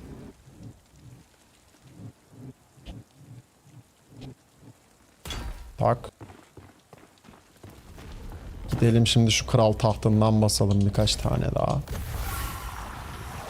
Abi öyle salarak olmuyor.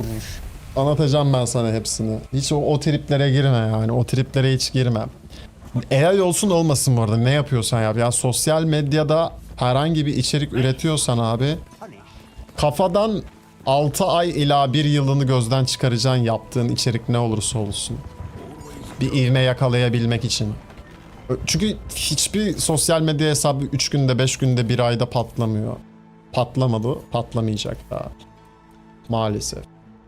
Bundanım yok benim değil mi? Bundanım da olsun. Bundanım da olsun. 2 tane ver bundan. Yedekli dursun. Bir üst kata bir alt kata atarız en kötü. Kral tahtından bir tane daha ver. Ondan sonra mum var yeteri kadar. Üst kata başka ne koyacağım ki ben? Bağlamayı bulamadım hala. Bağlama koymak lazım. Bir tane de. Şu odunluklardan koyalım.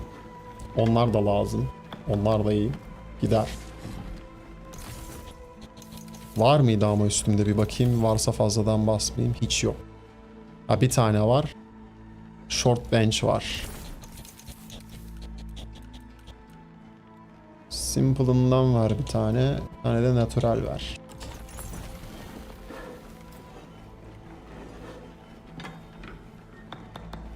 Eyvallah, eyvallah babuşum, eyvallah. Ama ben de yani deneme yanılmayla bunları öğrendim işte. Babuş o yüzden sana diyorum hani bu kadar emin. Salmaman lazım. Salmaman lazım. Ya ben çok yaptım onu kankam. Abi 0 izleyici bilmem ne diye çok saldım öyle yayın. Çok saldım hem de.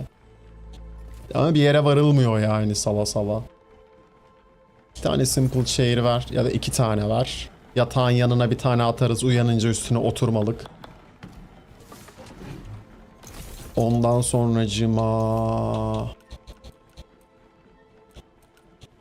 Tahta oyuncak at tabi ya. Dıgıdık dıgıdık bineceğiz abi üstüne. Ondan da vereceğim. Olmazsa olmaz. Bu kadarlık yeter şimdilik. Bir daha dönelim bakalım. 250 yapabileceğiz mi bunlarla? Bence yaparız. Mı? Nereye yapıyoruz ya? 250 diyorsun. Nereye yapacağız? Daha 100 yapamadık ki. Dıgıdık dıgıdık at. Dıgıdık dıgıdık atı nereye koyacağız? Dur. Şu simple chair'i şuraya koy bir kere. Tamam mı? Şöyle. Ya da şöyle ben. Bilemedim. Bizim dinner table'ımız duruyordu. Onu gel buraya çak. Dinner table bura. Yeri bura bunun. Tamam mı? Tak. Simple chair koymayalım. Bunlardan koyalım. Bir tane buraya. Ama 2 tane de buraya. Buraya koyamayız. Buraya neye koyamayız? What the fuck? Oğlum niye koyamıyorum? Girişi blokluyor diye. Tamam ben yalnız adamım abi o zaman. Bir tek ben tamam mı? Değilim. Ben yalnız değilim. Hayır. Hayır. Buna güzel bir yer bulacağız. O zaman misafir odasına koyacağız abi, tamam mı? Niye? Taktik şu. Tabi buraya koyacağız.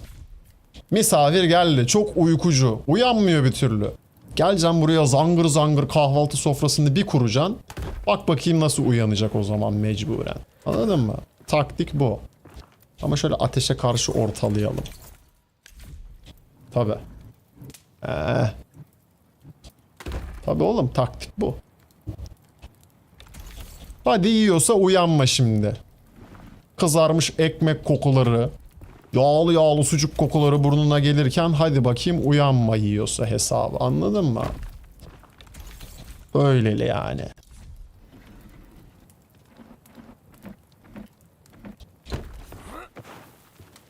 Şuradan geçemeyelim, ne olacak ki? Bunlar da buraya, bu da buraya. Şu 2 simple chair var ya. Onlar da şöyle biri buraya mesela, tamam mı? Hani ekstra misafir geldi. Çek oğlum şuradan tabureyi şekli bu. Tamam mı bu da? Bunun da olayı bu. Bir tane buraya. Efendime söyleyeyim bir tane de hadi buraya olsun. Tamam mı? Çek oğlum oradan tabureyi şekli misali. Tıkıdık tıkıdık da gelsin şuraya mı? Gelsin mi buraya? Gelsin ya. Şurada dursun işte şöyle. Çocuğu tekmeledim buraya. Misafir çocuğunu oynadı orada. Ha. Bundan şunun yerini ben beğenmedim. Şunu ver bana. Ama buraya da nine oturacak. Yanımda çocuğa hikaye anlatacak ha. Onun yanına o zaman bir tane ne lazım? Şundan lazım. Bunun üstüne de ne lazım? Şundan lazım. Dur.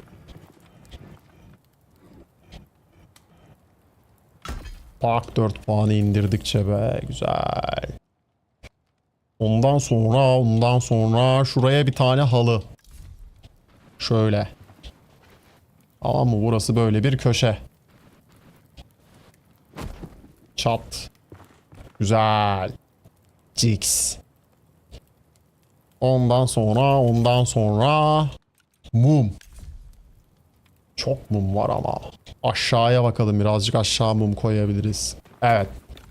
Şimdi gece kitap okuyacak bu adam değil mi uyurken? Tak buraya bir tane mum olmaz ama üstümüze devrilir ölürüz. Şuraya olur. Bak.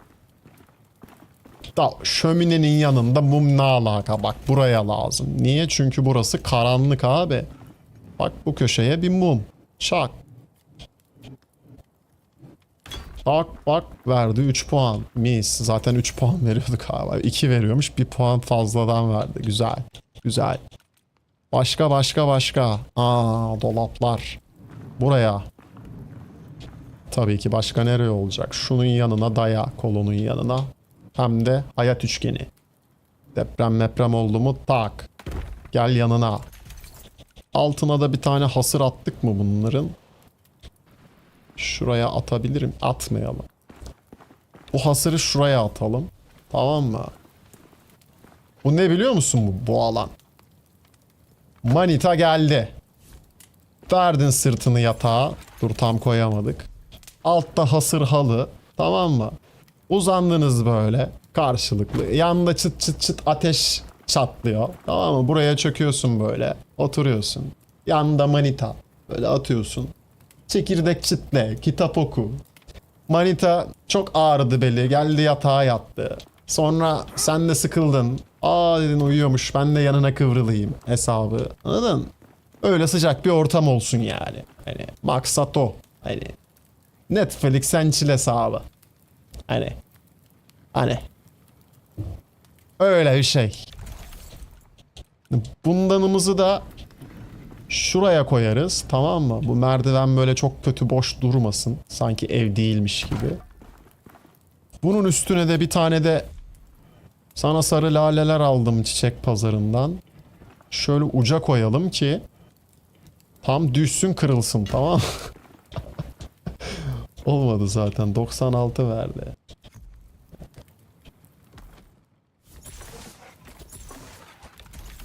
Tekrar gel. Gel bakayım. Gel. 93. Ya iyi vermiş o zaman lan. Tam buraya koyarsam ne oluyor? Yine 96 veriyor. Buraya böyle çiçeklerden seçkiler mi peki? Bir dakika. Buraya bu değil. Bu gitmez. Şu gider bak. Kütük gibi. En güzel bu gider buraya. Evet. Yakıştı. Bak bu daha yakıştı buraya. Bu çiçeğin yeri orada değil. Dur. Nasıl koyacağım onu oraya? Şunun üstüne çıkayım önce. Nelerle uğraşıyoruz yemin ediyorum. Koy bunu. Çık bunun üstüne. Gel bunu buraya koy. Bunlar taktik. Holy shit. Bunu beklemiyordum. Avize yaptık yanlışlıkla. Buraya da bir tane mum koyamıyoruz mu? Koysak ya, avize yapsak buraya. Buraya koyulmuyor. Ne koyabiliyorum ben buraya? Halı. Tavan halı. Uçan... Yok, koyulmuyor. Anladık. Heyecanlandım. Gidelim birkaç tane daha çiçek yapalım. Vazo. Tamam mı? Dolabın üstüne koymalık. 2 tane olsun. Bir tane yalnız kalıyor. Öyle olmaz. Olmaz öyle. Bir dolapta üst kata çakar, aynı şekilden oraya da böyle koyarız çiçek miçek. Çekeriz puanları.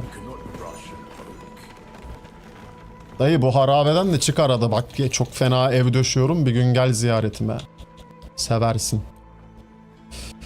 Şundan ver bir tane. Sonracıma. Üst kattaki dolabın üstüne ne koyabiliriz ki? Bunun hiçbiri puan vermiyor değil mi? Vermiyor. Bunlar da vermiyor. Şu vermiyor, bu veriyor. Bundanımız var. Bu vermiyor, bu veriyor. Bundanımız da var. Kitap koyduk zaten. Başka ne koyabiliriz? Vazo. Ver şundan 3 tane falan ver. Bolca vazomuz olsun abi. Bolca. Ver. Başka. Şu bağlamayı ben niye yapamıyorum bir türlü ya? Nereye gitmedim bir? Şu eldivenci abladan yapılıyor olabilir mi acaba? Eldivenci abla neredeydi? Buradaydı. Selamun aleyküm abla. Dekorasyon namına bir şeyler yokmuş sende. Bunda craft da yapamıyoruz ki zaten, doğru. Ha, nereden craftlıyorduk? Dur. It's only as good as his weapon. Bundan bir tane daha var hadi. Bir tane vardı zaten de bir tane daha olsun. Yalandan. Bir gidip bakacağım nereden craftlandığına. Bu mekan da güzelmiş ha. Aa giriliyormuş da. Oturabiliyoruz mu? Oturamıyoruz. Güzel mekan yapmışsın kral. Kusura bakma destursuz daldık öyle ama.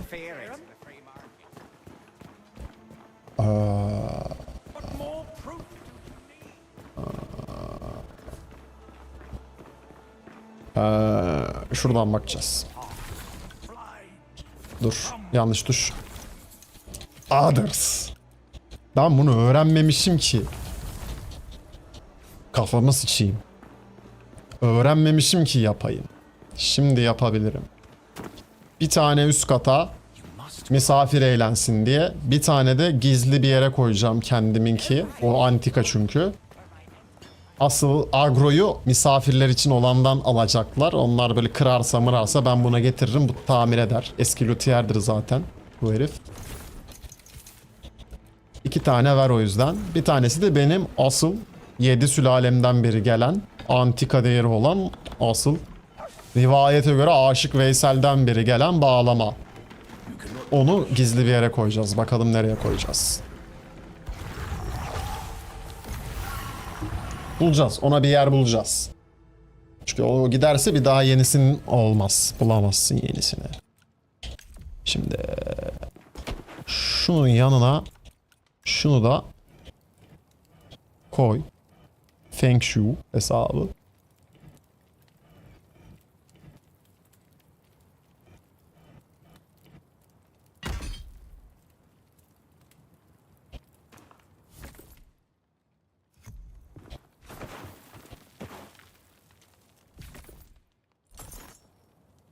Aldım ben seni.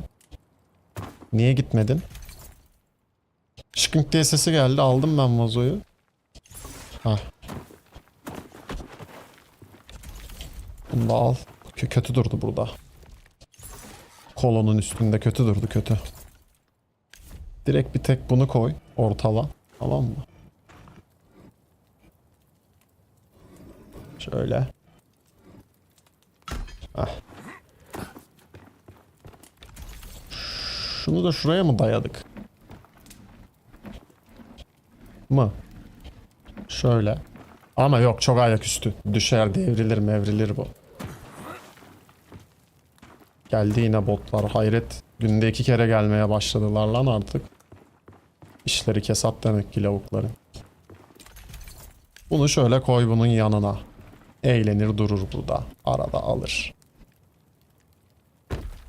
Tamam mı? Hiçbir şey de görünmüyordur ya. Buraya bir tane mum koyacağız. Bunu değil. Buraya bir tane mum koy.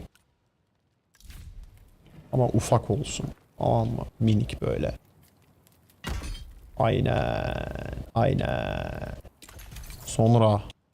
Bu ne? Bunlarla işimiz yok. Ha, dolap dolap. Buraya en iyi dolap gider bir tane. Bak. Ama görüşü blokluyor ama. Dolabı Feng Shui'yu unutuyoruz arkadaşlar. Dolabı duvara dayayacağım. Tamam mı? Dolabı duvara dayayacağım. Feng Shui. Feng Shui önemli. Feng Shui diyorum sana.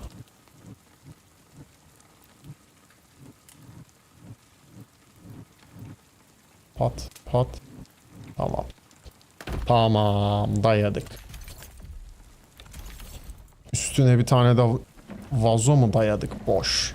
Yani boş vazolar orada duruyor hesabı. Hani ayıktın. Tak çık çık kanka. Bak. Şöyle dizelek yan yana boş vazoları. Yalan lan. Hani. Ver bunu. Buraya bir tane şundan serilebilir. Şöyle. Tamam mı?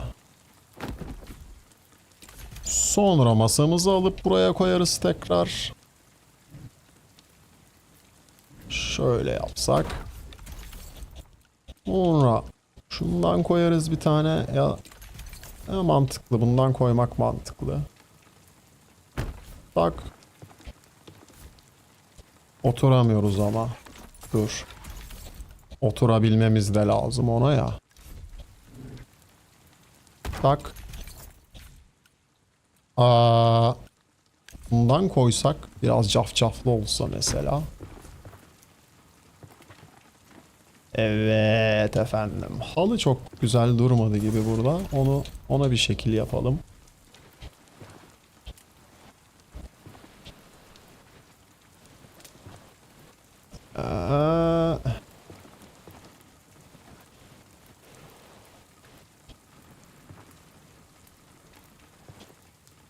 Bir saniye seni alacağım canım. Hı. Bak. 1 puan verdi ama bir tane daha sersek. Şöyle burayı holoflex yapsak komple. Ne olur acaba? Çat. Asimetrik oldu olmalıdır. Ver halıyı geri.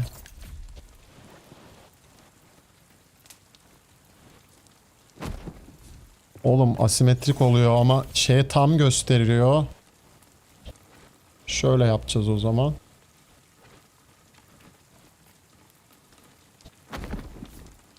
Evet, bence okeydir. Şimdi gel bunu koy.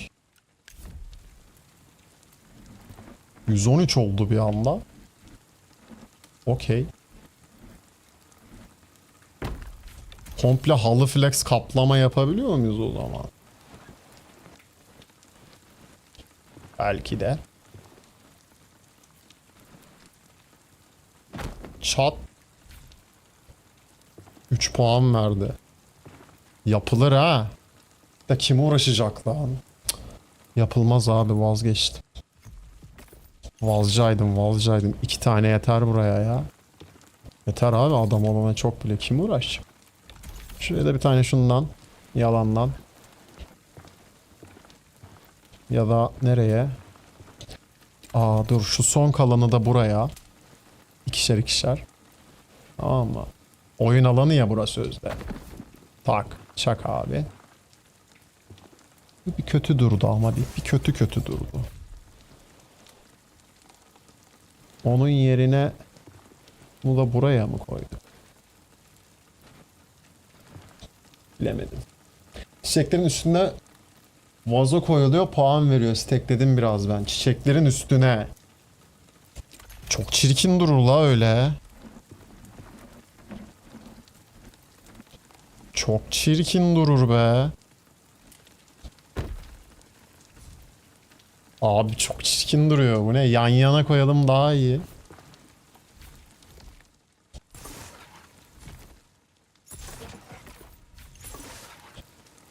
Çok güzel, vazoyu alamıyorum şimdi. Mükemmel.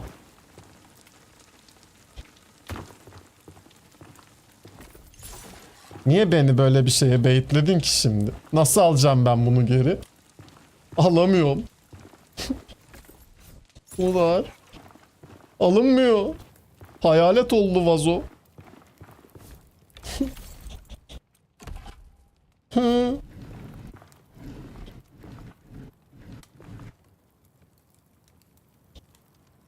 Niye böyle bir şey yaptın? Hı. Kırabiliyor muyum? Kıramıyorum da.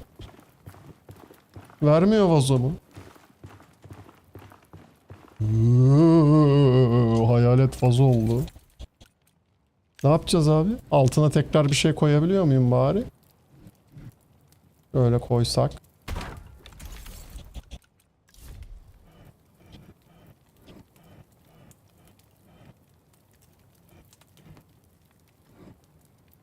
Böyle yaptık.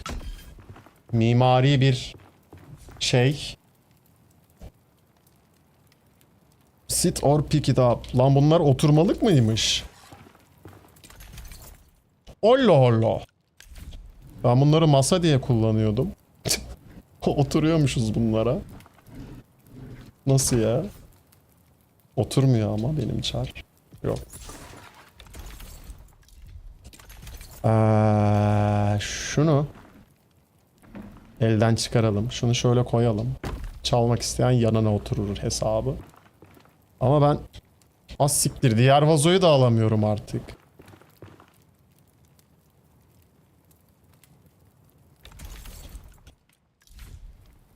Ne?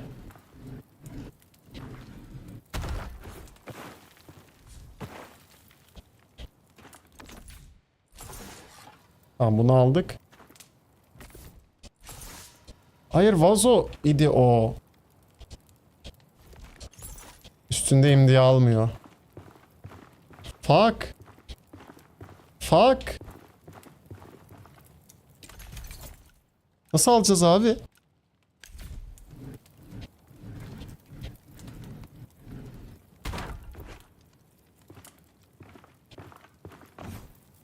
Aa.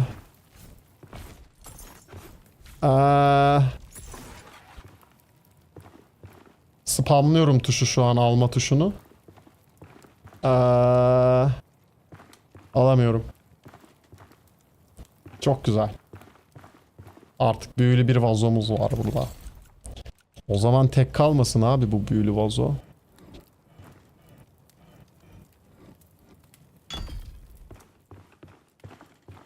Burası evin şey köşesi. Ayin köşesi. Tamam mı? İşte asıl hayratın olduğu yer burası. Buraya geliyorsun, tamam mı? Mum yakıp dilek diliyorsun, adak adıyorsun. Hatta dur. Bundan da var. Evet efendim. Burası da sadaka kutusu. Buraya da bahşiş bırakıyorsun. Tamam mı? Böyle. Biz geldiğimizde de vardı bu evde. Biz gittikten sonra da olacak. Bu evde hep vardı yani bu. Şöyle altına da serelim şeyini. Aynen öyle. Burası adak. Adak adadığımız yer. Ne adada? Sitti Baba vazosu. Ada şeyi, türbesi. Sitti Baba'nın vazosu bu. Bir gün altındaki şeyi kaldırıyor, bir bakıyor vazo düşmek yerine uçuyor. O günden bugündür burası türbe arkadaşlar. Aynen öyle. Şimdi 150 yapamadık daha ama ya. Ne bok yiyeceğiz. Buraya da bunu koysak mesela. Şöyle. Karşılasa bizi.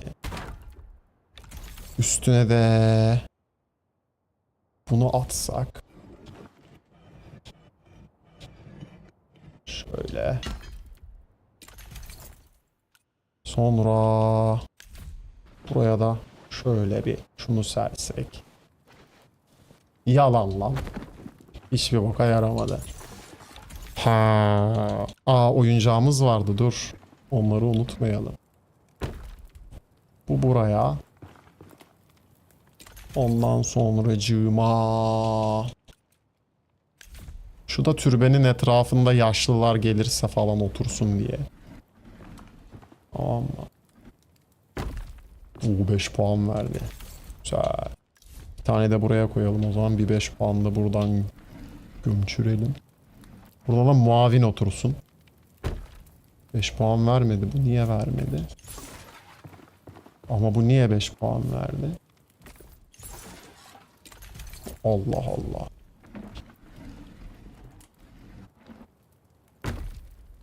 İlginç. Bunları not almak lazım işte aslında.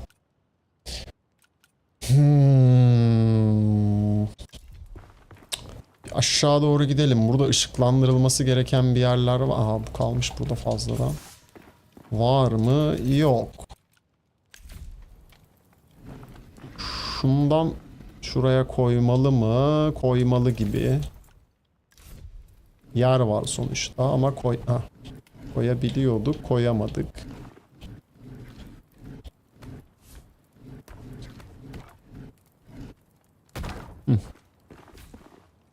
Ama oturulmuyorsa buna bir anlamı yok burada durmasının. Ne yapacağız oraya?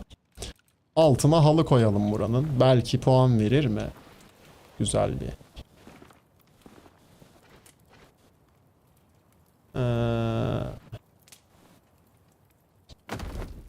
Yok. 3 puan verdi. Zaten 3 veriyor bu. Cupboard değil. Hayır, halıyı al. Halıyı al. Halıyı alamıyor halıyı. Bak. Hah. Ver halıyı. Bunu nereye gizleyeceğiz peki? Bunu şöyle şuraya gizlesek. Duvarın içine koyuluyor mu lan? Allah'a koydum. Kalmasın bu. Çok gizli oda ya. Ya da kalsın ya. Kalsın. Tam gizli yer işte. Aha. Kimse bulamaz burada. Dedemin bağlaması. Kimse bulamaz. Hadi yiyorsa bulun.